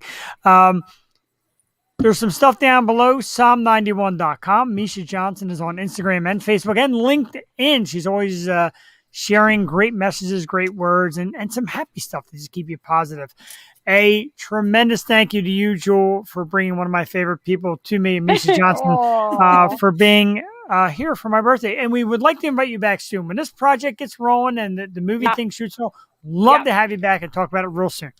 You got it, honey. Happy birthday. Jewel, love you, sister. Thank you. Thank Misha Johnson, so ladies and gentlemen. Bye, guys. Bye, guys. Thank God you. bless you. Bye. Thank you. Bye-bye. You too. Jewel, wow. Did I do good? You did terrific in the second half a century of your life. Yeah, plenty of years ago. 50 more solid. Thank you. Thank you very much. Appreciate it. And there's no kilt under here tonight. It's actually jeans. But a kilt in the near future. Thank you. Misha Johnson, ladies and gentlemen. Jewel, I guessed a million names. And I went from everything to musicians, former guests, actresses, anybody. And, I knew no matter what, it wouldn't be a disappointment. And basically how we do it, for everybody that knows out there, we have a little screen at the bottom. That's kind of the backstage. And I could see Jewel in there, and I could see, the music we got queued and myself. So Jewel's like, you got to block it because I don't want you to know. So I block. And when the person pops up, the only thing I see is an M and an I, and I'm still not getting it. I'm like, M-I. Oh, good. I'm glad. Right. And I move over here to load the name, and I still don't see the face. And when I click it and I see Misha's face on there, I'm floored. Thank you so much. Terrific. She's lovely, but in so many ways, she's beautiful. We all know that. And like she said, hey, she's aware of that. But the inner beauty is incredible. To just reach out to her and say, hey, be part of our program. And she's always said yes. She's never had a problem, except, like I said, the time when she was under contract, they wouldn't let her go and do random spots. And once she was free, and I said, come on, she said, absolutely. And apparently she said absolutely again to you tonight. And that was a surprise for me. I'm so in awe of her. She's the most amazing person, and I know she's one of your favorites. So I was like, adore her. We need his favorite person, his favorite guest, and for this. And yeah, she her and another one were the first two that popped into mind. So I'm just so ecstatic that she was here, and just want to make your birthday good, man. You so deserve it. Hardest working man in podcasting. And I'm sorry you don't get a lot of downtime because we have someone coming in and whenever they want to. So we have somebody else coming in? Yep. Because we got to party now. We just have to party. So they're gonna their face is gonna pop in down here as well. Oh yeah. Pop in back? Oh, okay. Yeah, I have no control. I'm sorry, and thank you for being such a champ. I wanted to learn the ins and outs of like being the main controller of tonight. I'm sorry I didn't get a chance to, but you're really doing a great job, and thank you for not spoiling your own surprise. I was so excited. I talked about it all day. My second surprise is here. Our family member, my food baby, my second platonic love, but an awesome hat on her head as well. Ladies and gentlemen, let me welcome the third part of our amazing family and party here, Miss Tiffany Mosher. Wow. Happy birthday. I channeled my inner Zorro for you just for today. That is an awesome hat. I mean, awesome. Cool. Yeah. Now, I got to ask, and I'm not really sure, in your time in PA, as brief it wasn't back and forth, have you ever seen Misha Johnson? Were you familiar with her at all? I didn't see Philadelphia-based news because I was in Northeast Pennsylvania, but okay. I mean, she's gorgeous. I enjoyed watching the interview. Just your face when she popped on. I was dying laughing. Excellent. Hysterical. I have to watch that back. I've got to watch it back. And like I said, I mean, Tiffany, I was out all day and I started just naming random people. Like I had no clue. And my buddy's like, well, who does Jewel know that she might be able to pull through? And I'm just like, I really don't know. And I said, maybe it's better that I don't know because maybe I don't want to know. Yeah. And the shock of seeing Misha, like I said, we had her on the audio version before in the past. I always liked her message and I always thought she was great. And I love my wife and all, but to see that face right in front of me on my birthday, She just does this thing to people where she talks to you and you're like, okay, yes, I need to follow your word. Yes. She is. She's a wonderful person. And thank you again to Misha. Oh my God. You're so amazing. And thank you, Tiff, yes, because you're just a ride or die and we love you so much. And I was like, you know what? We're going to have to like bring this in. So who better than to celebrate with us? Love it. You've been such a help this year too, and I just want to thank you. Yeah, we do appreciate it. I mean, meeting you with the book and having you and interviewing with you, just in interviewing with you, we felt like you're one of us, and I don't know if that's good or bad. That's good. being one of Jewel is good. Being one of me, I don't know, but the more that you and I text and talk, the more I realize we're spiritual, like brother sister kind of thing. Yes. Yeah. It's been such a pleasure to become part of the Yo Show family. I would have never imagined when I got a random text from my coworker, the legend, Tim Simmons, saying, I have this friend, he's got a show, and, do you think you'd want to be on? I was like, yeah. And I never would have imagined the amazing friendships that would have blossomed out of that. So thank you for welcoming me. Sure. And I'm so happy to be a part of both of your birthdays this year. And Jeff, you are looking sharp. Thank you. When Misha started singing happy birthday in Swedish, I started taking it down a notch for the heat, but thank you. I get dressed up for my birthday. Yeah. I'm going to ditch the hat though, because it keeps falling weird off in my head. Like it keeps coming down. I do like it. But it's funny when you mentioned Tim. When Tim first turned me on to you, and I think we had like a little three-way texting, right off the bat, I just knew, I'm like, there's something really great about you and your approach and your belief in yourself and your delivery. And I know how Joy says, I don't want to get kicked off the show. And I'm like, no, absolutely not. So I didn't say it all like that. no, but I mean, like in general, so dramatic. when we needed a backup, I'm like, who more better than somebody who is on the same page as the two of us? Yeah. Jewel takes it seriously. You take it seriously. I try to take it seriously despite all the fun we have. I love that. And I think this little triangle here, I feel like the luckiest guy in podcasting, luckiest man on earth. You are. No, I know. I have two wonderful women to work with here. I've got a wonderful woman in my life. And Misha Johnson sang happy birthday to me in Swedish. Can't top that. You cannot top that. But let's have some fun while you're here. Let's do the usual. Let's get to Let's Argue. How about it? Let's all do it together. What is it? Did I say it? You may not have seen it. I'm going to flash Okay, a picture. sorry. So it is Let's Argue. It's a segment where every week Jeff puts up a piece on Monday, and we all make our picks. We argue about it. You all curse me for it. And this week it is cereal. Oh. You pick one cereal for the rest of your life. We got Cinnamon Toast Crunch, Lucky Charms, Frosted Flakes, Reese's Puffs, Fruit Loops, Trix, Cheerios, Crunch Berries, and Life. Now, before I start, crap list. it is, a lot of people are like, this isn't on there, and that's not on there, and boom, da da doom, da da doom. Yeah, I'm talking about you, Stephanie. That's right, Miss Crunchberries. And thank you, Ray Coleman, for the happy birthday wish. So, you're the man, Ray. Ray is the man. We got to catch up with Ray soon. So, here, that's the list. 9 cereals. And the number one surprised me. We'll get the number one at the end, of course. We start at the beginning.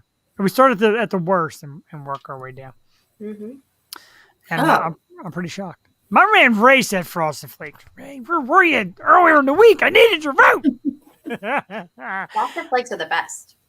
I'm a big Frosted Flakes fan. We start out at the bottom, and not a single soul said Trix. Trix are for kids. They are for kids, apparently, and kids are not allowed to watch this show. I don't like them, though. I don't know. I Like, love don't you- Trix, actually. Do you? Guys, we're gonna change it up a little bit. What we're gonna do is, like, between the two of you, are you a fan of certain cereal? I like Trix. I mean, I could eat Trix. When I'm in the mood for something fruity and crunchy, it Like Fruity satisfies Pebbles. the need. Yeah. Fruity Pebbles, Trump Twix. I agree. Jewel, I'm going to lay in a little secret starting last week. Every time Tiffany starts making answers during Let's Argue, they really get out of control. Okay. I try. You Yeah. got her started on food, so Yeah. Next is Honey Nut Cheerios. ugh. Either one of you? No?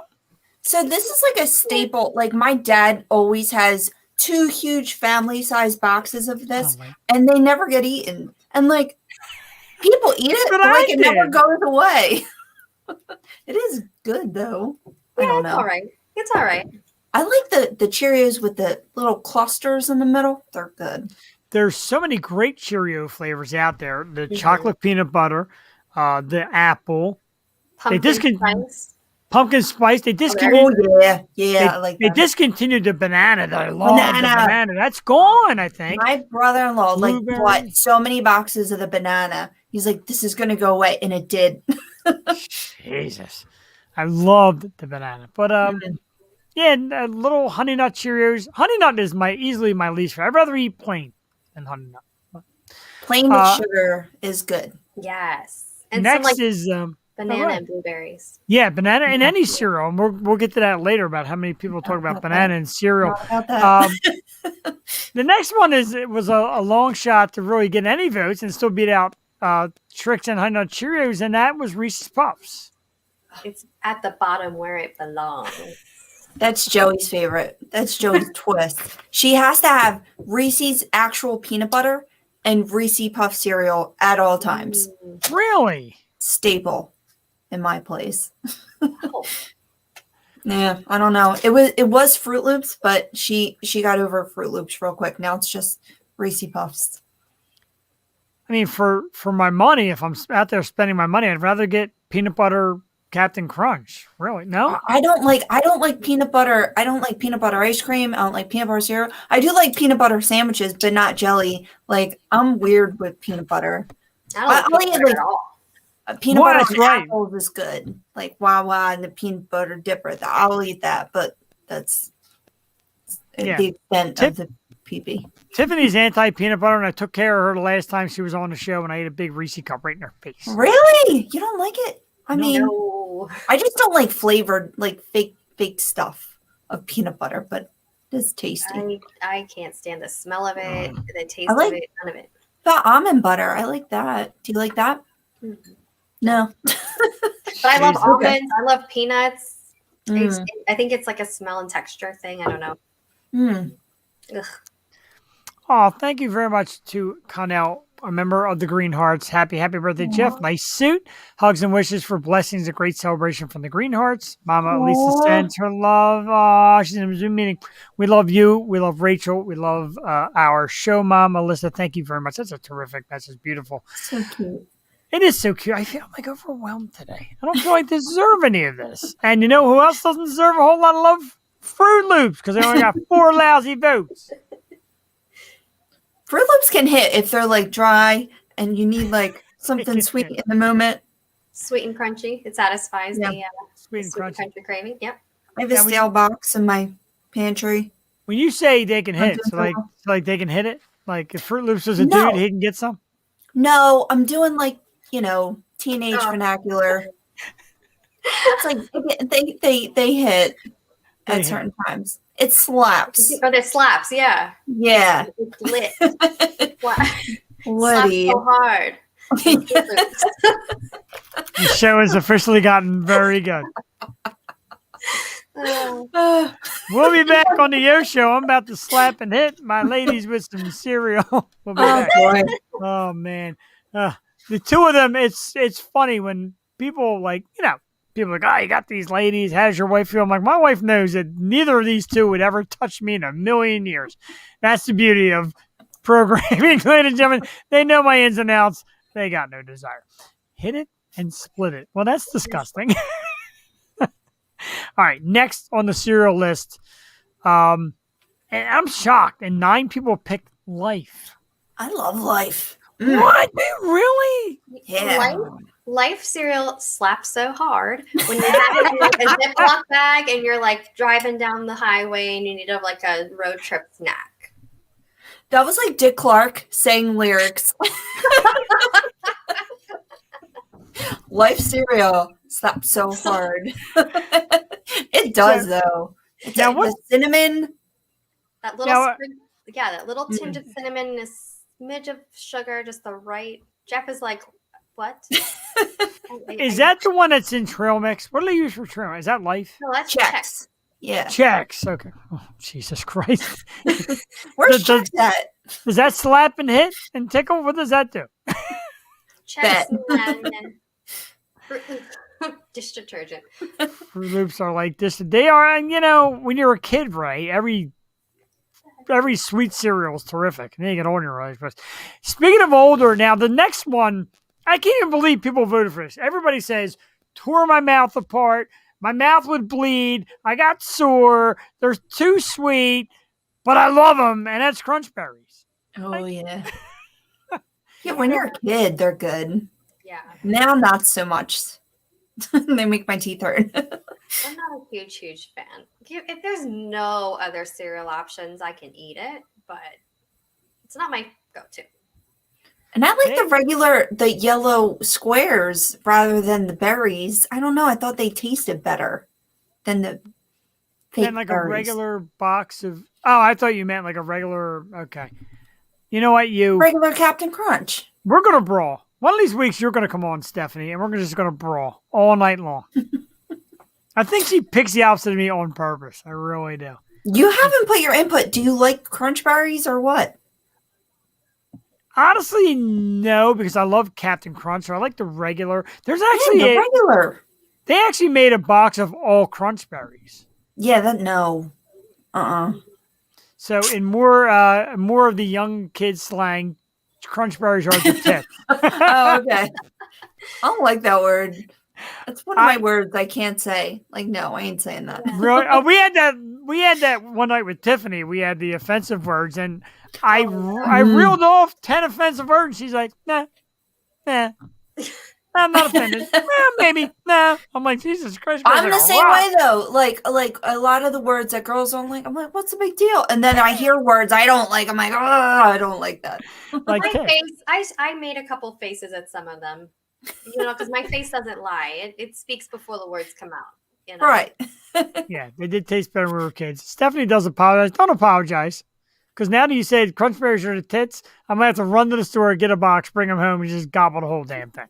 Because I'm a boob man. Can't I? Jesus Christ!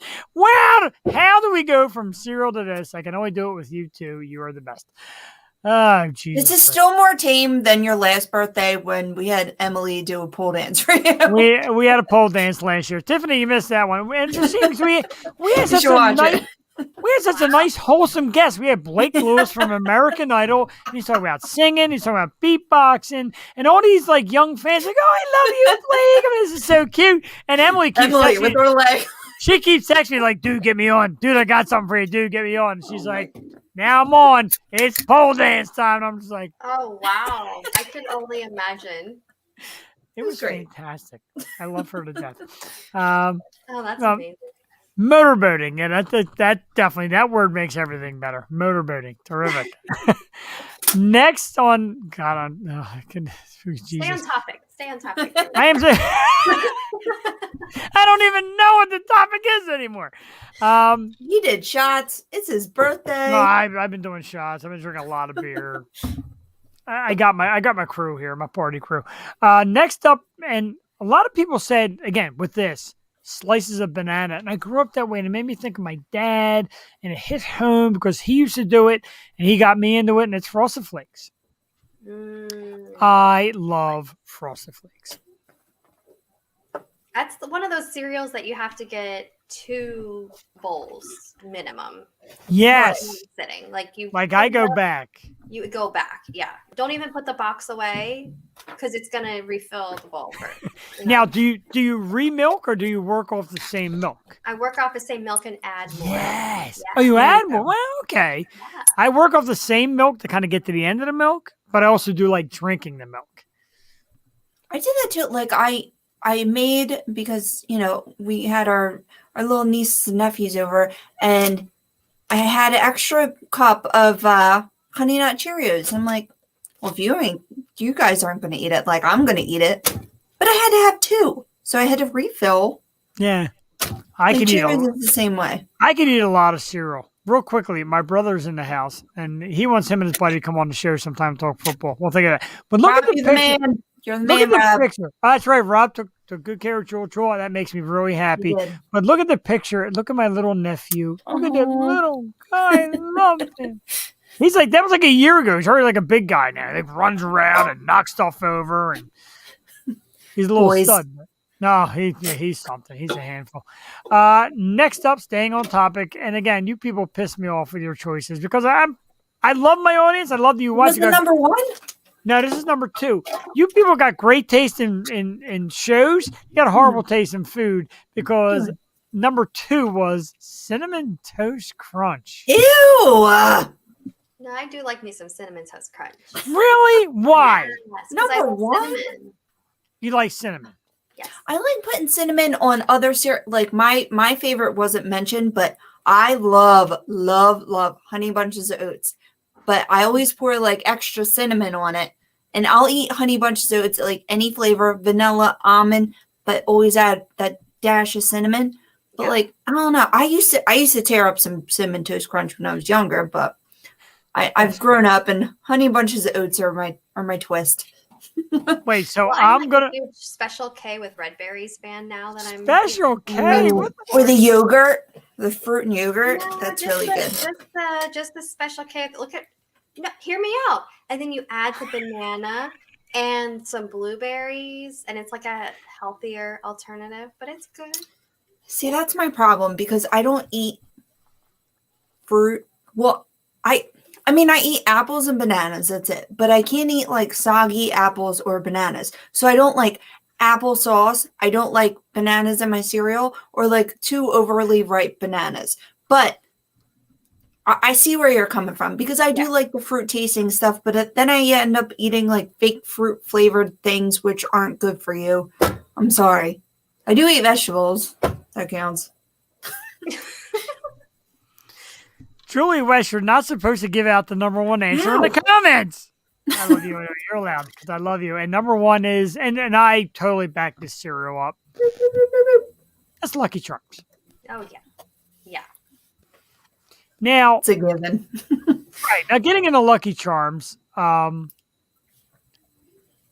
I'm going to hit the three of you, and I want to see some comments too. What is your favorite marshmallow? The little green clover. Aww. Aww. Yeah. I like the rainbow. Now they have unicorns. I know they got like 30 of them. I like the heart, stars, and mushroom, clovers, and balloons. Pots of gold, rainbows, and the red balloons. What was the blue one? Diamonds was blue. Heart, Yeah, I think so. star. I have a box What the hell is downstairs. it Should I called? go grab it? We can... Yes, please. Good. I'll text one of the kids to bring it up. I'm jealous. I want to eat some now. No, I think we threw it away, actually. Yeah. Let me consult. Let me see. Damn it. Number one is Lucky Charms. Let's see. You eat the oats and save What are them. the Lucky Charms marshmallows? I gotta mix the Here's oats some and information about Lucky Charms marshmallows. Limited edition, gluten-free, contains bioengineered food ingredients. Just Moon. magical marshmallows. Moon. Pure charm. Moon. Good call, Tommy Hearts. Curtis. Heart, Todd- stars, and horseshoes, clovers, and blue moons. Unicorns and rainbows, tasty red balloons. There you go. I'm laughing hysterically because I saw Todd's comment and I thought it said boobies, and that's why I raced it up there. And here's blueberries. Blueberries, Count Chocula. There should be a boobies cereal, like little round like things of like cereal. Call them Yeah. boobies. Shaped. Like, what would the flavor be? Milk.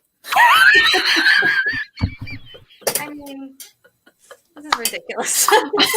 I'm glad you said it because I was like, I know the answer and I'm not gonna say it. It's milk flavoring. Yeah, I'm going to tell you something. For everybody watching and everybody watches on replay and the people that give us the likes and loves, this is the best goddamn show on Wednesday nights ever. Like, don't believe. Everybody gets on, like, Facebook, like, oh, I need a new show to watch. Every Wednesday night at 8 o'clock, park your ass here. What else could possibly be better?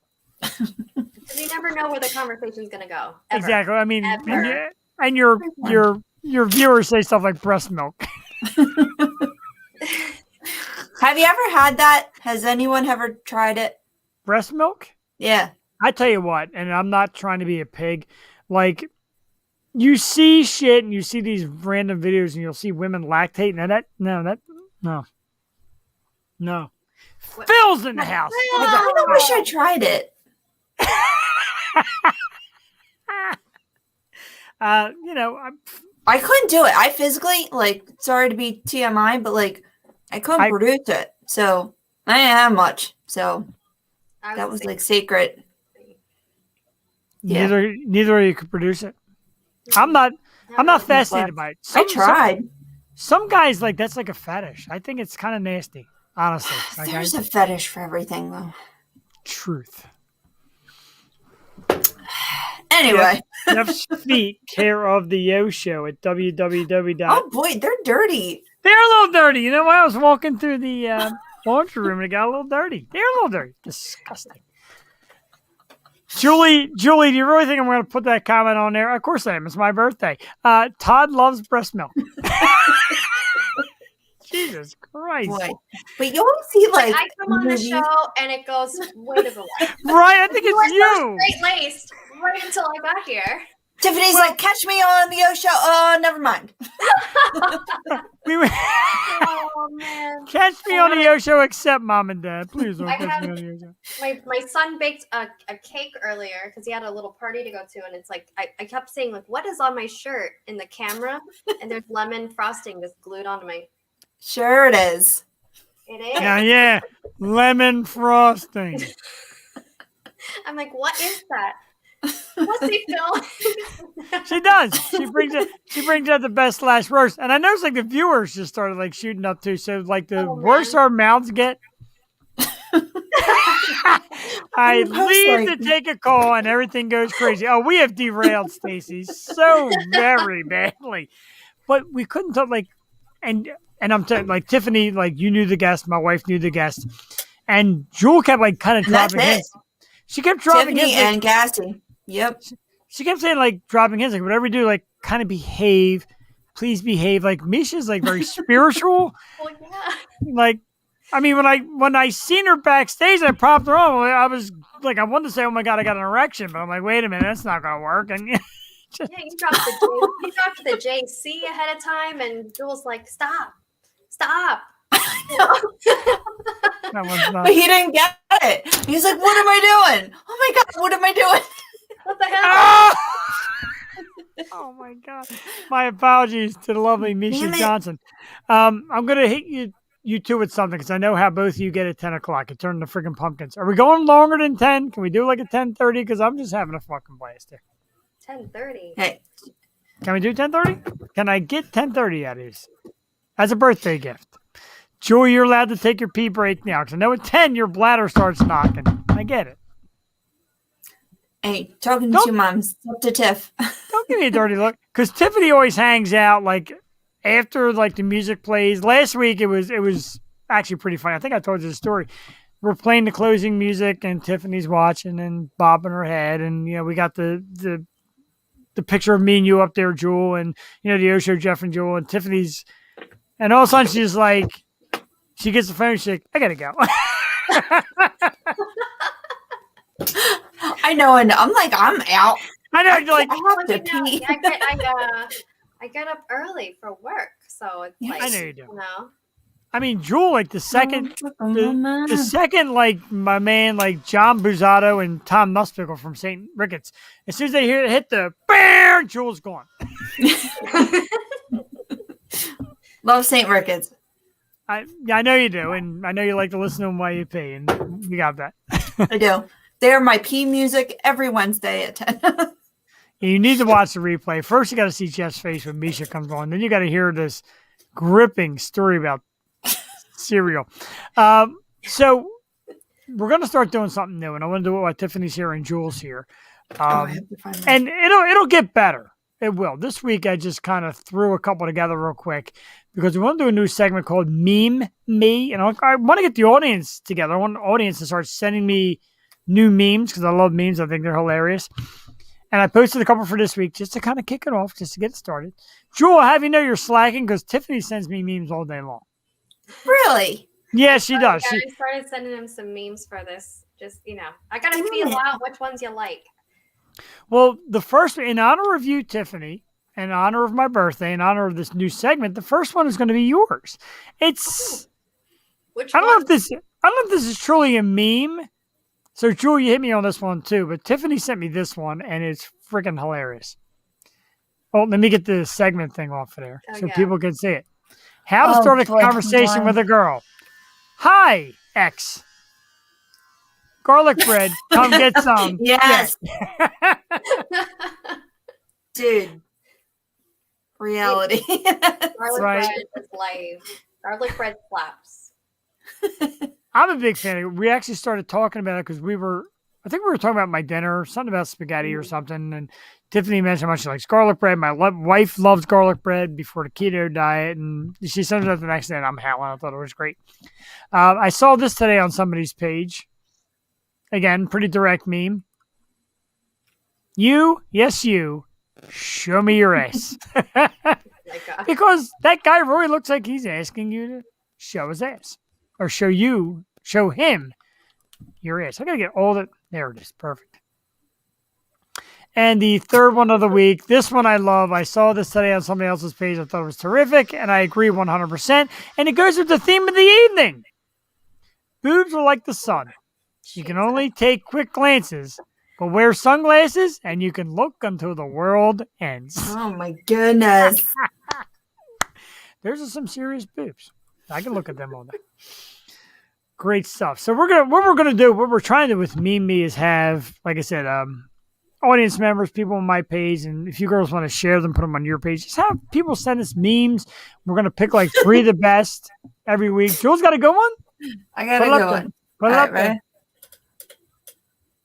I was so bad. Can you say it?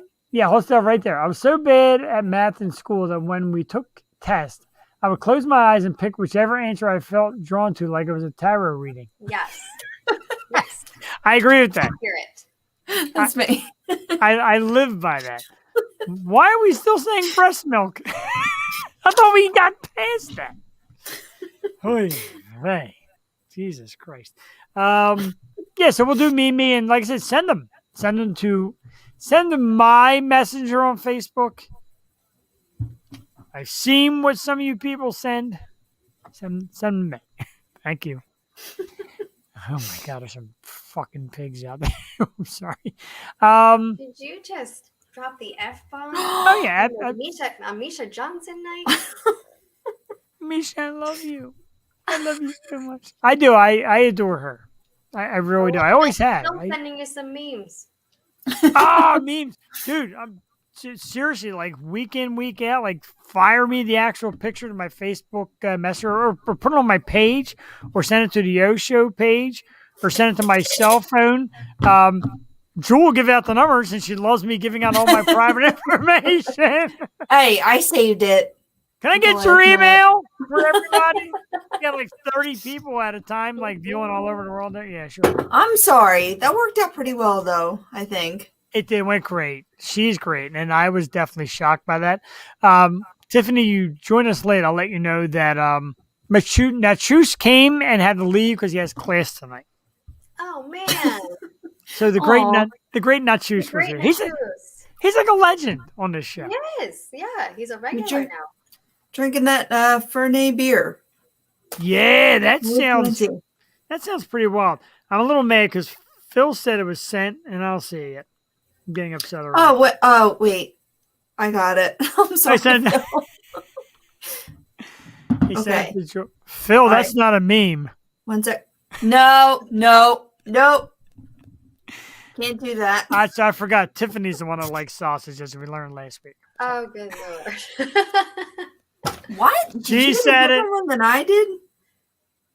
I didn't see it. I didn't get it. We were I can't show that. We were talking about We're gonna be censored. sausage, and it just went downhill a rabbit hole. I heard about that.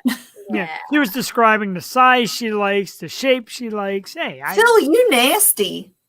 Oh no! Is he nasty? I didn't say it.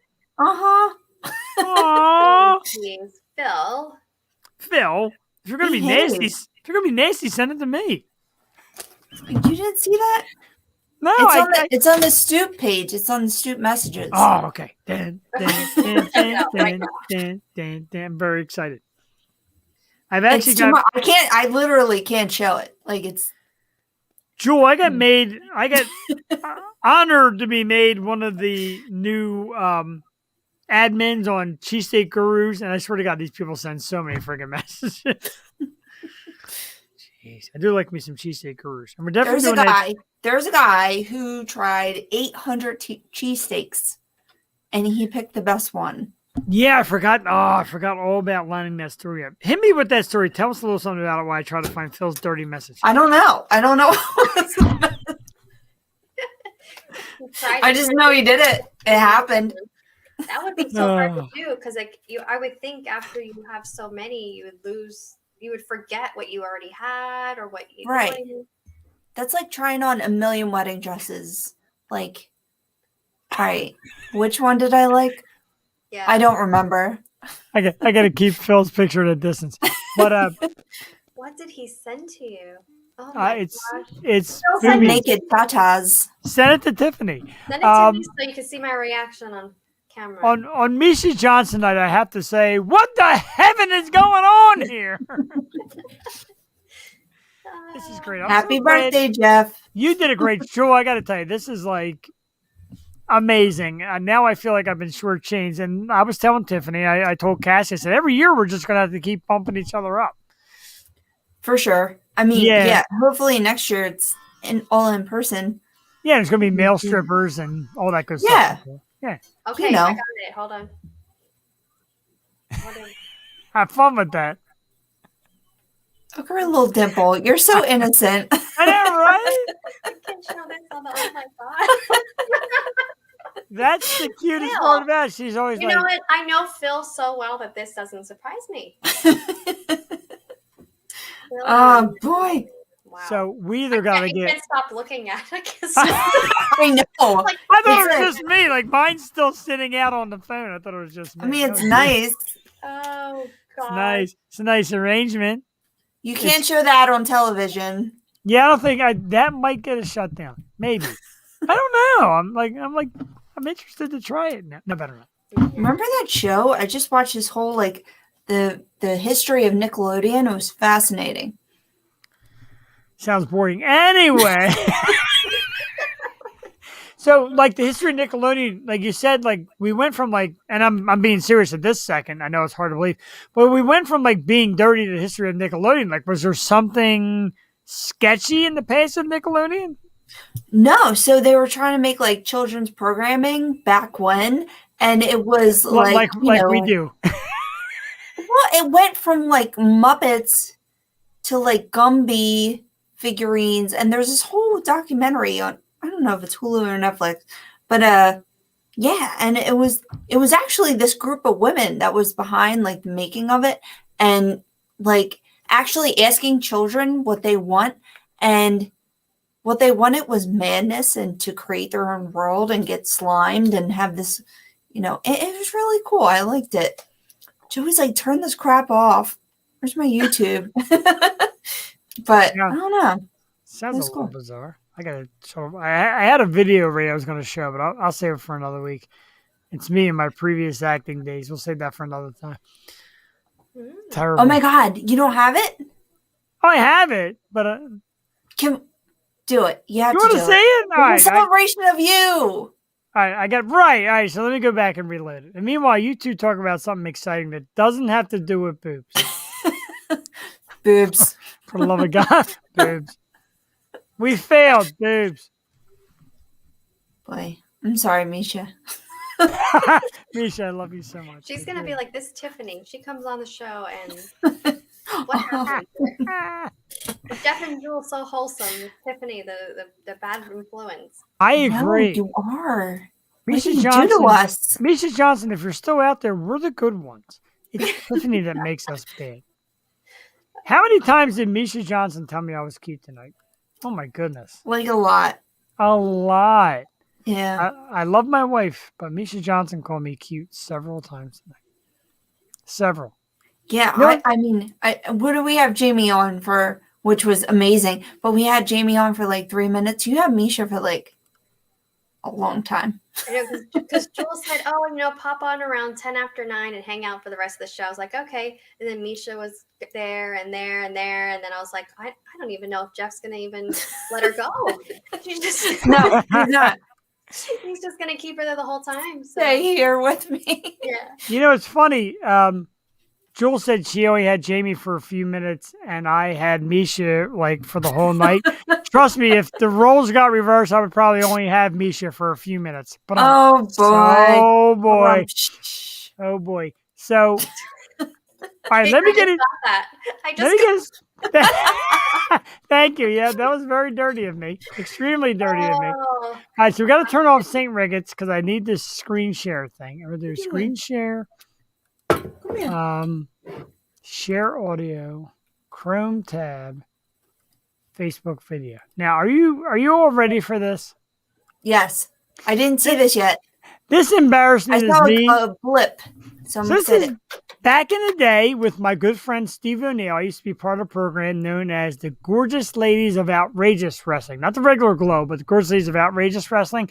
This is me and my buddy Joey as the characters, the nice guys, hats and jackets. And I figured, you know what? Let's show it tonight. Here it is in all its embarrassing glory. Hit it. Maybe our Commissioner Joe will make a rematch between Jazz and Wildfire for that belt. Hey, man. I told him I'd have the money by Wednesday. Wednesday, you don't need to interrupt me at work. Wednesday, money's fine. I got it. Yeah, who are you guys? It ain't about money. And what's with you with all the questions? What are you, Dan Rather? What are you, question king? What are you, writing a book? Don't worry about who What's we with are. all the black? What, are you going to a funeral? It's going to be your funeral if you don't shut your mouth. The boss said, make sure this tape gets on the air there, Bob. Can you handle that? That's got to get on the air. It says classified, though. I don't know if I can play this. It says classified. Because it's just a thing. Look, shut your mouth. Get this tape on the air, or we're coming back for both of you. Hey, Gabish? Hey, is that Bobby De Niro? Bobby D's here, close. Yo, get that on the air. What is this? Classic.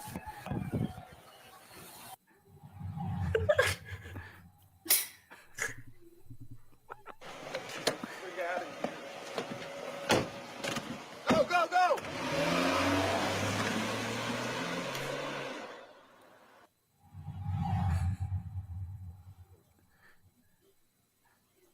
I'm going to get this show done. We're practically done the show. I haven't seen Jeffrey J. James, and quite honestly, at this point in time, I'm not even concerned about his safety. The man shows up here with Playboy magazines. He's forgetting his suit, tissues. He's fallen asleep here a couple weeks ago. Then these nice guys come out here. They give us videotapes. They give me a videotape. And then he decides he wants to be a big shot and ask him for a favor. He's pointing to Bobby D. Well, maybe they were in on his little joke. I don't know what it is, but I haven't even received. I don't even have the guy's email address, for God's sake. Come on, Mr. Big Mouth. Come on, big shot. Wake him up. Get him up. Wake him up. Wake up a minute. Look at me. Look at me. You see my face? You see his face? That face, Mr. Big Mouth. Nobody messes with the nice guys. Nobody. Bobby D? He wasn't there. Why you gotta break our balls like that? You got something to say? Got something to say. It's his last words. He's hungry. You know what? Get a fries. Here, open your fucking mouth, you motherfucker. God. Have a drink, too. You can't get something to drink, eh?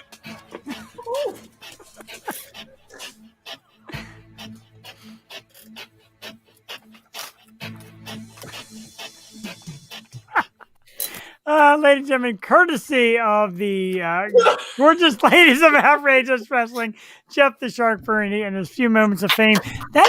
Thank you. That show used to air. You'll remember. You remember Channel 17, if you will. Yeah. And remember WB. Channel. Right, remember it made a comeback, and that show was on at midnight on Sunday nights. And I never forget it. It was like yesterday. I was visiting my parents. I was staying at my parents' house.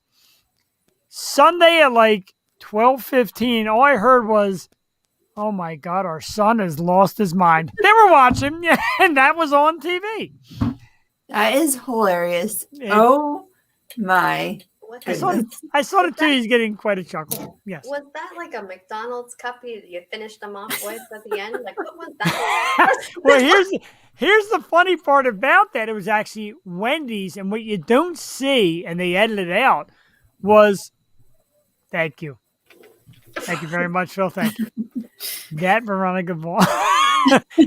So we went to Wendy's, and they were in the backseat of our car with Steve O'Neill and a couple of his guys that did filming. And like, we're going to pull up to Wendy's, waiting to go to the drive-thru and act Italian, like be like tough. And I'm like, it's like an actual drive-thru. Like, yeah, do it and go. And they're filming us, and we drive up. And I lean out the window, I'm like, and the guy's like, "Welcome to Wendy's." I'm like, "Oh, cuz, yeah, you got some, you got anything Italian? You got any chicken parm or veal parm back there?" And he's like, "I'm sorry." So the guy Joey's like, "Yo, cuz, I need some spaghetti, some scungili, some meatballs."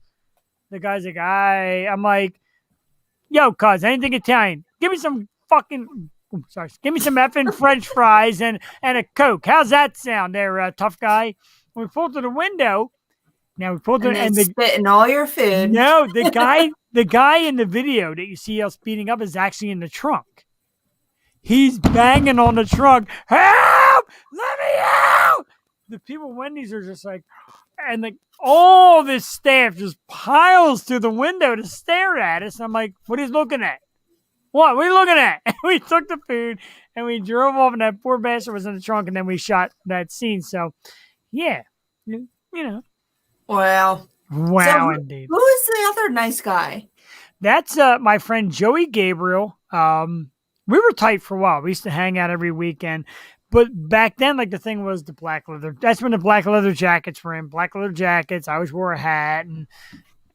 And we went out that way. And we went out one night, and that guy Steve's like, that's like a great outfit. That's like a nice costume. Like, this is how we dress. He kept saying like this, like, hey, it's really nice. And we're like, nice guys. Instead of like good fellas, like we were nice guys. And that was the shtick. And it worked for a while. History was made. Yeah. That's so cool. I'm Look glad how I got young to see I the whole was. clip. I was so young Man. before all this mess. That's my alter ego, ladies and gentlemen. I'm glad I could share it with everybody. I'm like, you know what? I got the video. I got to put it on the show tonight. And then as it started getting later, I'm like, I'm still not putting it on the show tonight. I'm glad you did. I am too. I should post my television debut one day. Yeah, absolutely. You kidding me? Of course.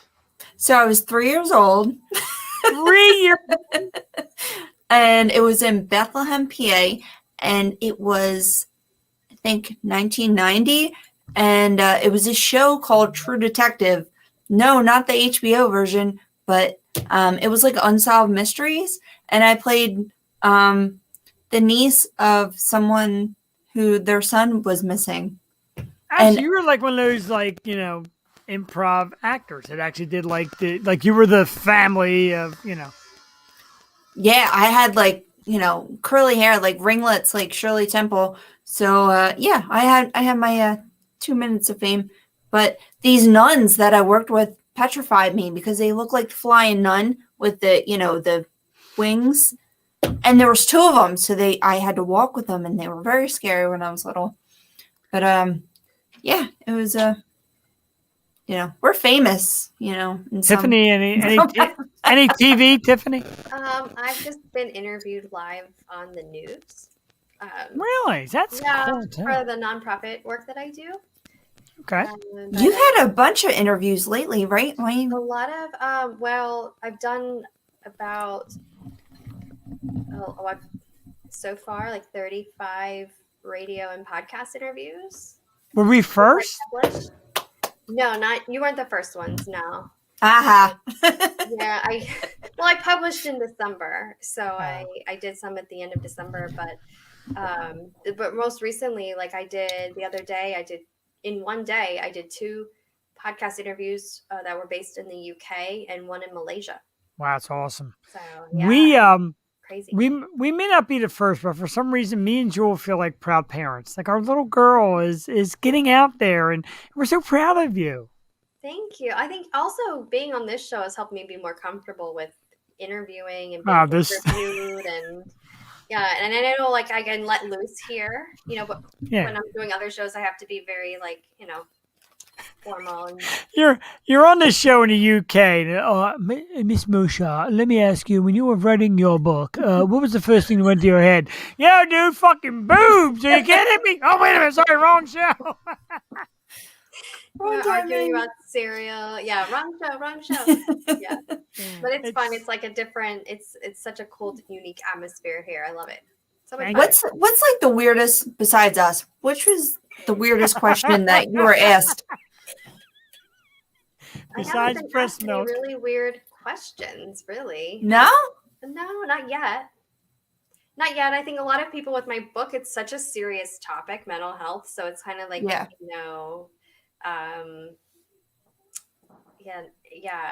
think I did get asked, one of the most interesting questions was, if I had a superpower as a mom, what would it be?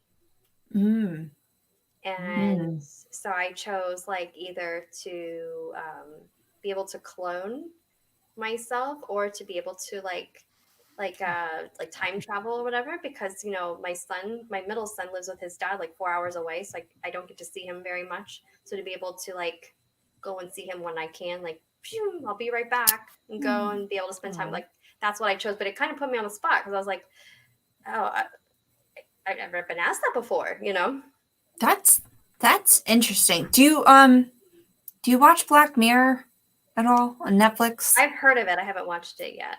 Why? There's this episode, and the mom, the mom has this chip implanted in her daughter's head when she's like a little girl, so she knows everything that her daughter ever does in her life to protect her. Because we live in a world today, so it ends up being like very bad for all, and it's just, I would imagine, yeah. Yeah, Black Mirror is like weird. Like you can't watch more than one episode because your mind just goes. It's not, it makes you think, but it's very dystopian. I enjoy it. I mean, I enjoy it as a show, but it's you're heavy topics. Yeah. You're definitely a fan. Let's give shout outs and say hello to some of the people with the thumbs up and the hearts, as we always do. Michelle Bertolato, is that Stephanie's sister? Stephanie, is that a relative? Stephanie might be going by now, but anyway. Megan Sussingup, thank you. Rick Giannotti from Ladies Who Rock for a Cause, Sharon's husband. Did an awesome job last week, by the way, producing. Amazing. Mick Manhattan from the Scene Snobs, one of the best podcast networks out there. Oh, it's Stephanie's mom. Thank you, Steph. Your mom watches. Oh my God, it's so cute. I'm cursing her daughter out and her mom watches. It's great. I do that with you all the time, too. Yep. Jody Valentine checked us out tonight. Thank you, Jody. The great Andrew James Blindner, Brian Lithgow, my sister-in-law, Beth Perini. I apologize for that comment about my favorite sister-in-law earlier. Phil Mang, of course, and his Dirty Pictures. Patty Hartman, who we love. Stephanie Bertolato. We love you, Steph, and I know your mom now hates me.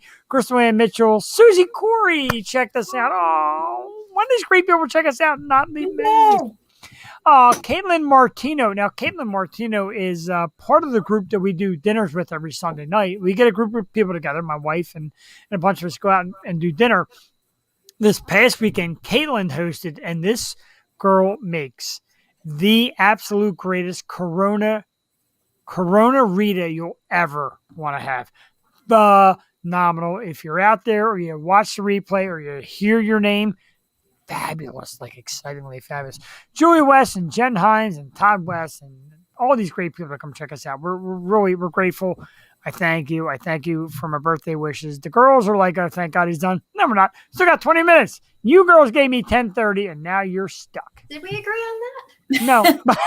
I think we did. I do have to take a break though. My buddy today asked me, he's like, so it's like, so you're kind of like the host of the show, the show. It's kind of your thing. Like, are you the boss? I'm like, are you kidding me? No. The boss of what? Boss of two women? Are you kidding me? Bruce is the boss. Bruce is a okay. Oh, that's Jules' alarm clock. Telling us time to go potty. Oh man, tinkle time. See, I had to do a haircut. Right now? 15. 15. 20. I'm a great hairdresser. Are you really? I cut this mop.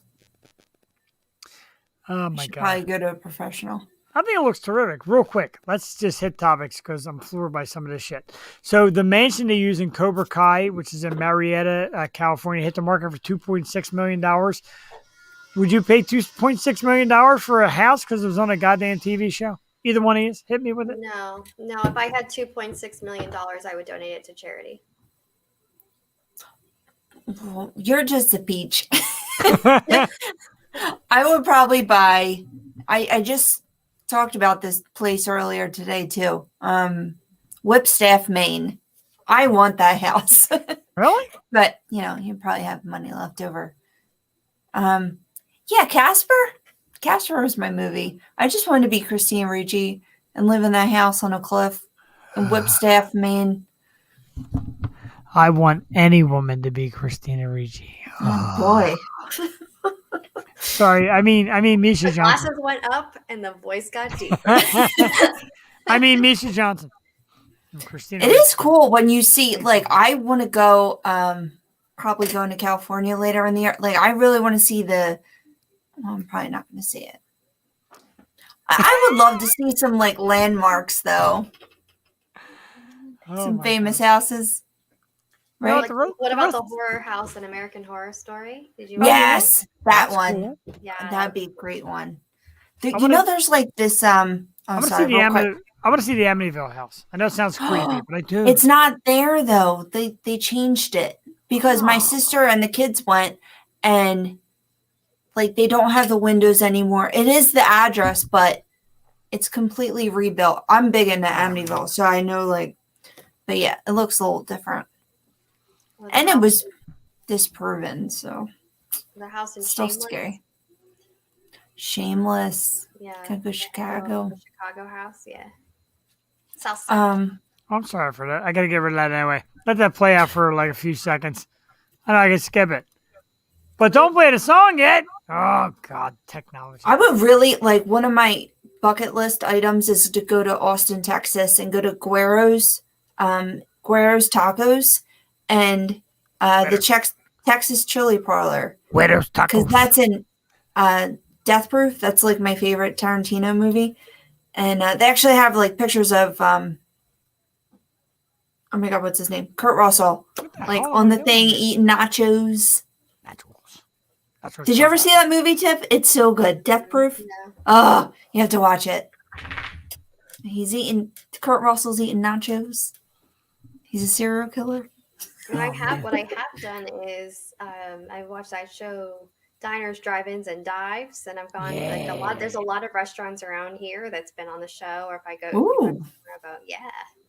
go and check out the featured menu item. He does great stuff for local restaurants. He did like that $25 million thing where he raised all this money for local restaurants during the pandemic. And the show, like I said, Diners, I always forget the name, Diners, Drive-Ins, and Dives, does great publicity for these places. And people are drawn to it when they see him on the show. And it's pretty awesome. Like I'm a Guy Fieri fan, you know. I wasn't crazy about his restaurant in Atlantic City that I tried, but, you know. You know what I've been watching like the past 2 days? F-U-C-K, That's Delicious. Action Bronson. And he goes to all like the local spots, but then he does like international spots too. Oh man, I'm so into like dumplings. And there's this place in Palisades Park and the dumplings are like this big. Oh, but I gotta just take a drive. Tiffany, he does like Jersey and all that. Do you like food, Tiffany? I don't know. We gotta go on a foodie trip. Definitely. I think the three of us should rock it out. And we got to get, like I said, either Tiffany to PA or me and Joel to Virginia Beach and just kind of do it up. Because, I mean, the three of us together is definitely is dangerous in a good way, in a fun way. We would definitely have a blast together. I know it and I feel it. And my wife is me on steroids when it comes to hyperactivity and going out and having fun. So, nice. I mean, me on steroids. Get it. She's wow. Good time. Jewel knows. Jewel when did you undress? Oh, I thought you were in like a nightshirt. Who, me? Oh, no. I still got this. I took the jacket off. Let's hit who's coming up on the show. We'll do that, and then we'll do some thank yous. And Jewel and Tiffany and I will do our little threesome thing off the air like we planned on doing for my birthday. Next week we don't know. We got April 28th. We didn't really schedule because I didn't know what we were doing birthday wise, and Joel handled the 21st. But 28th, I have an idea for next week. But we're definitely going to be here next Wednesday, and I got some ideas. And I'll advertise and let you know what I have in store. I think the NFL draft is next Thursday. Maybe we'll do a little draft talk. Maybe we'll have a guest. I got a guest in mind, somebody I want to have back on the show, somebody who's done great things, so we'd like to welcome her back. And I got to stop everything. My mom is here. Our show mom, Alyssa Green, is here. Advance happy birthday, Jeff. I made it to greet you. Just finished my business meeting. You are so sweet. I love you. I really do. I love the Green family. I love everybody you bring. You bring great people to us. And it's just people loving people. Thank you for making it here. I don't want to let anybody know a little secret, but I stayed later because I knew eventually you'd show up. That's how much I love you.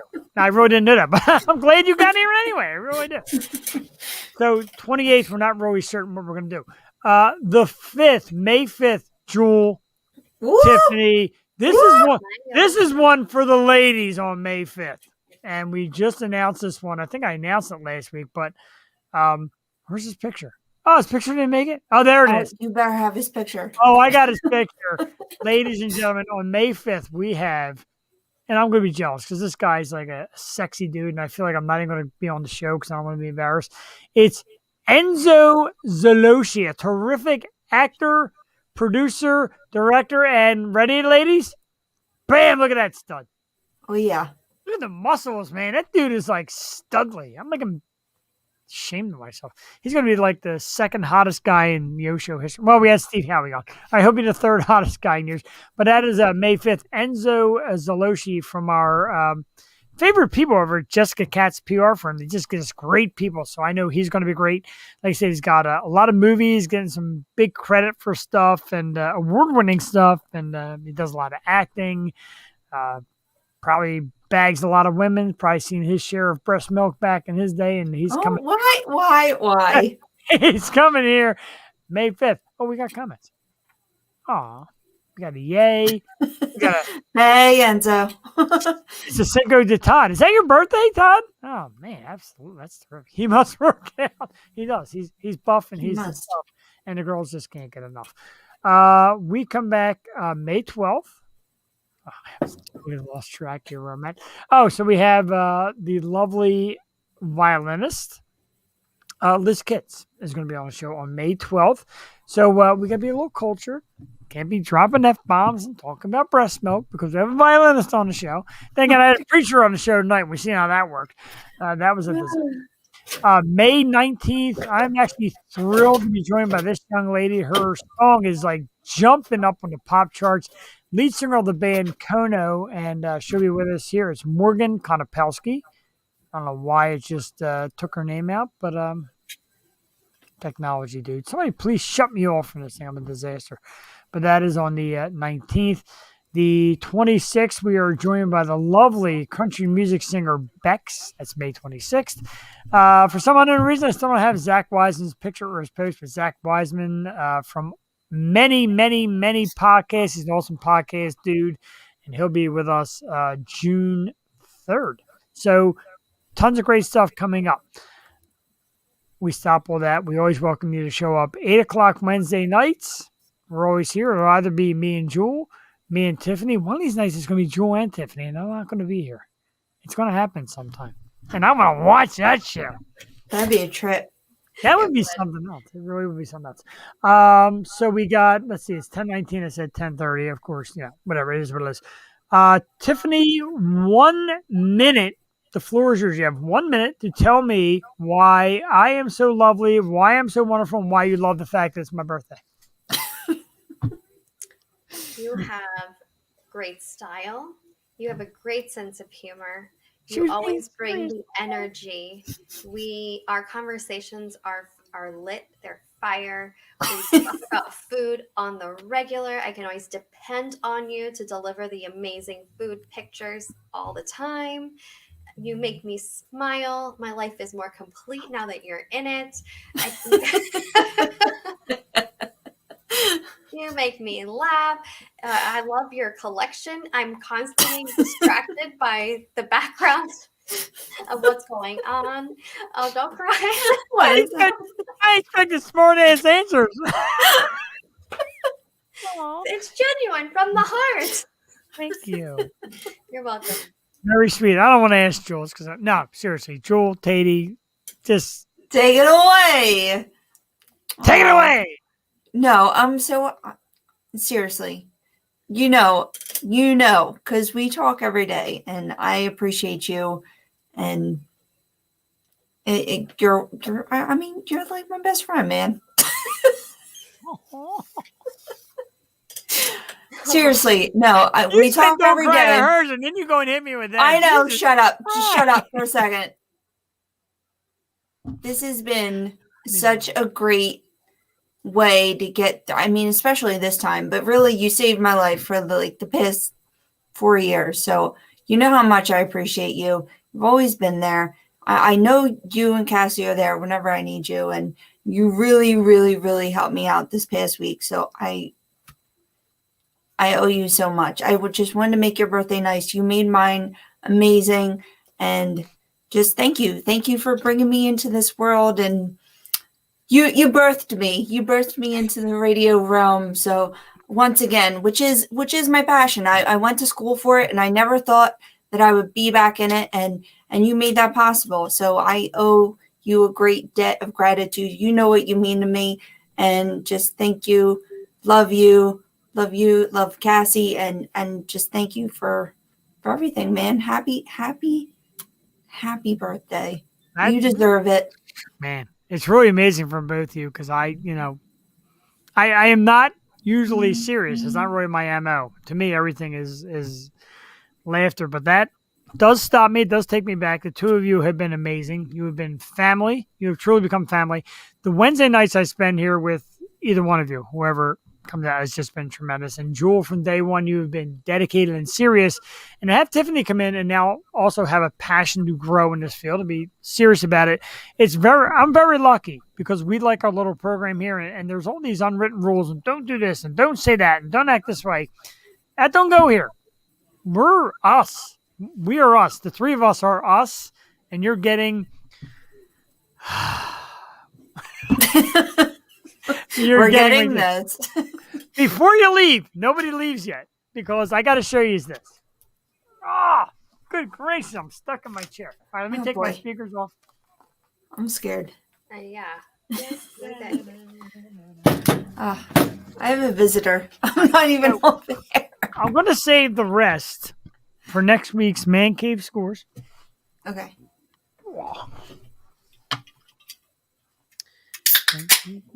Put my speakers back on.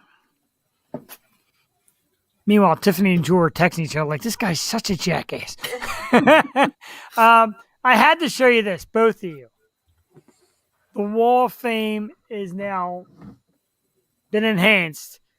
I've got the first one, which was Slave to You, and the second one, we got a brand new Britney Spears Funko Pop. Womanizer, woman. Oh, I can't sing the song. That's so cute. I love it. We were in Target today. My buddy Kristen's like, Britney Spears. I'm like, are you getting that? And he's like, what? I'm like, I want it. He's like, really? He like tosses it at me. Yeah. Britney is on the wall again. I heart Britney. That's super cute. It is super cute. It really is. I love Britney. I love her to death. So we will, yeah. Let's wrap up Dad because he's getting out of hand. I didn't even finish my second shot. Oh, why I have Olius here? I'm gonna do my last shot of spilling all over the place. Tiffany, you'll be proud to know I spilled another drink all over the table before the show started again tonight. Oh, did you? 2 weeks in a row.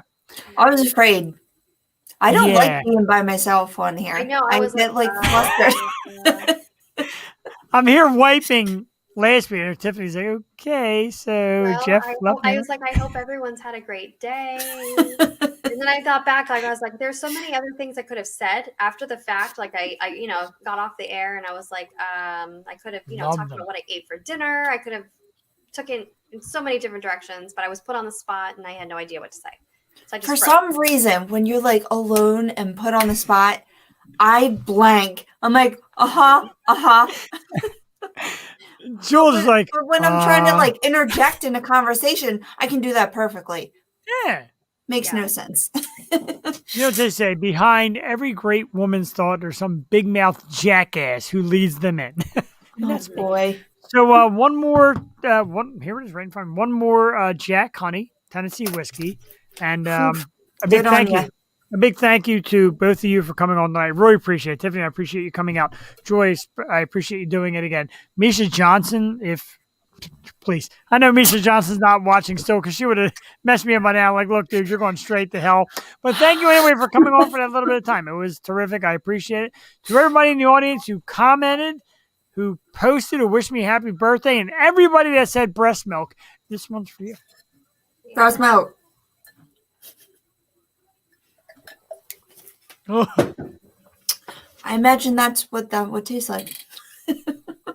Yeah. Thank you, Phil. We just got that. Joel, that's filthy. The beauty of both of you is after the show kicks in for about an hour to two, is really just derail in a good way. So that's excellent. Yeah. I'm glad I could bring that out in both of you.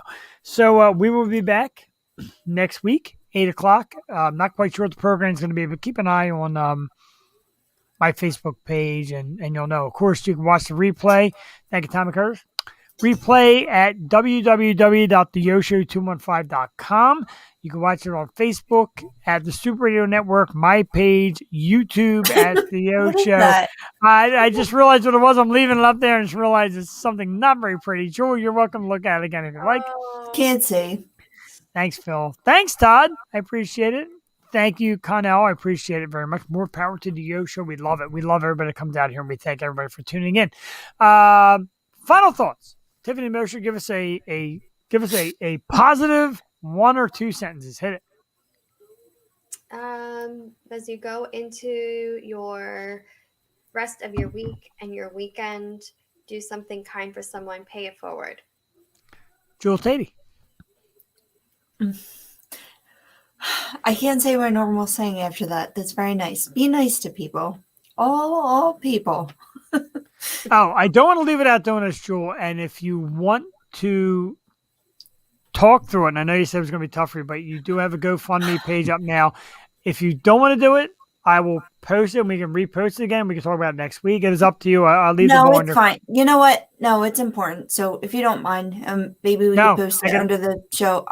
Yeah, my brother-in-law passed last Wednesday at 45 of a heart attack. He had 4 kids, 2 of whom had disabilities, and the youngest is 7 months old. So we're just all trying to keep my sister afloat. And there is a GoFundMe.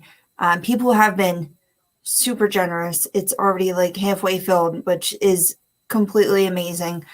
Services are Saturday. If you know my brother-in-law and you want to attend, they're on my personal page. And yeah, we'll have the GoFundMe somewhere in the thing. But I just want to thank Lowry. I want to thank Philly Darts, which he was a huge part of, and all of my podcast brothers and sisters. You guys have been amazing.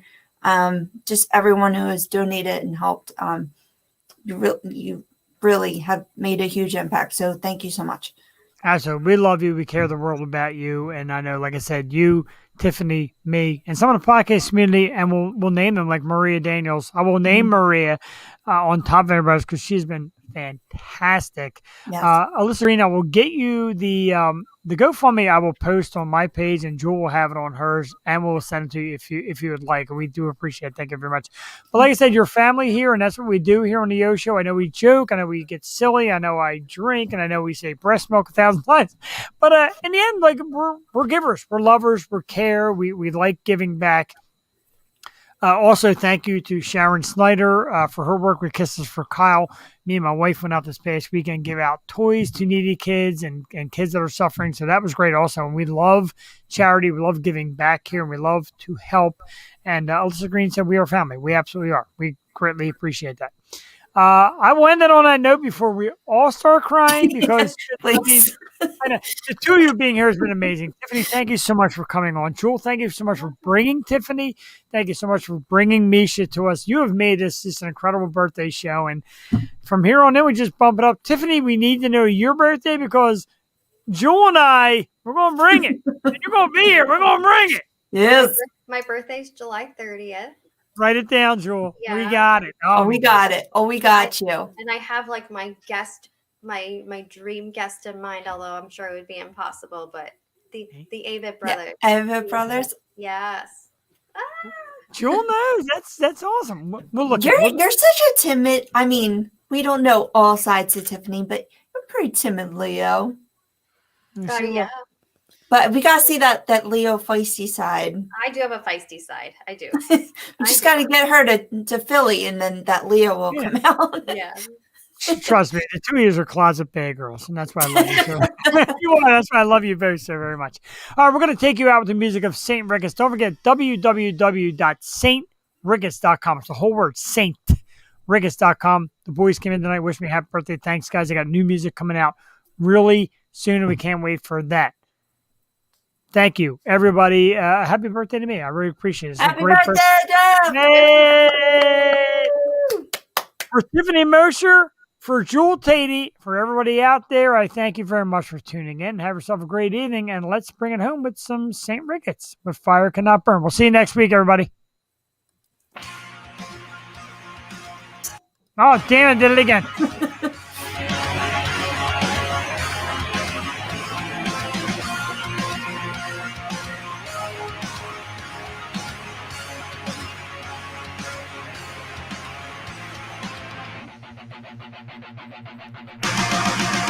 Was it truly pleasant? The taste of it poison deeper than you know. Kindly answer this. What's the point of it? Just to reach new heights of low. So I'm pulling the anchor and drifting away, blinded by reason beyond disarray.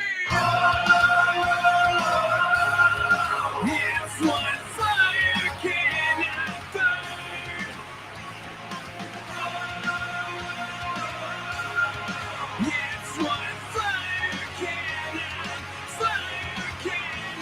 burn. Wanted to embrace what it takes for it, pouring salt into the world, willing to erase what I'd lose for it, to accept what I assume. So I'm pulling the anchor and drifting away, blinded by reason beyond disarray. It's what fire cannot burn. It's what fire cannot searching for something, destined for nothing, losing composure over and over. Truly bliss if the taste of it poison deeper than you know. Kindly answer this. Was the point of it just to reach new heights of love? So I'm pulling the anchor and drifting away, blinded by reason beyond disarray.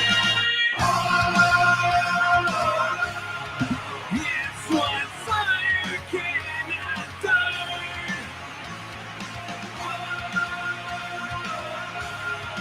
It's what fire cannot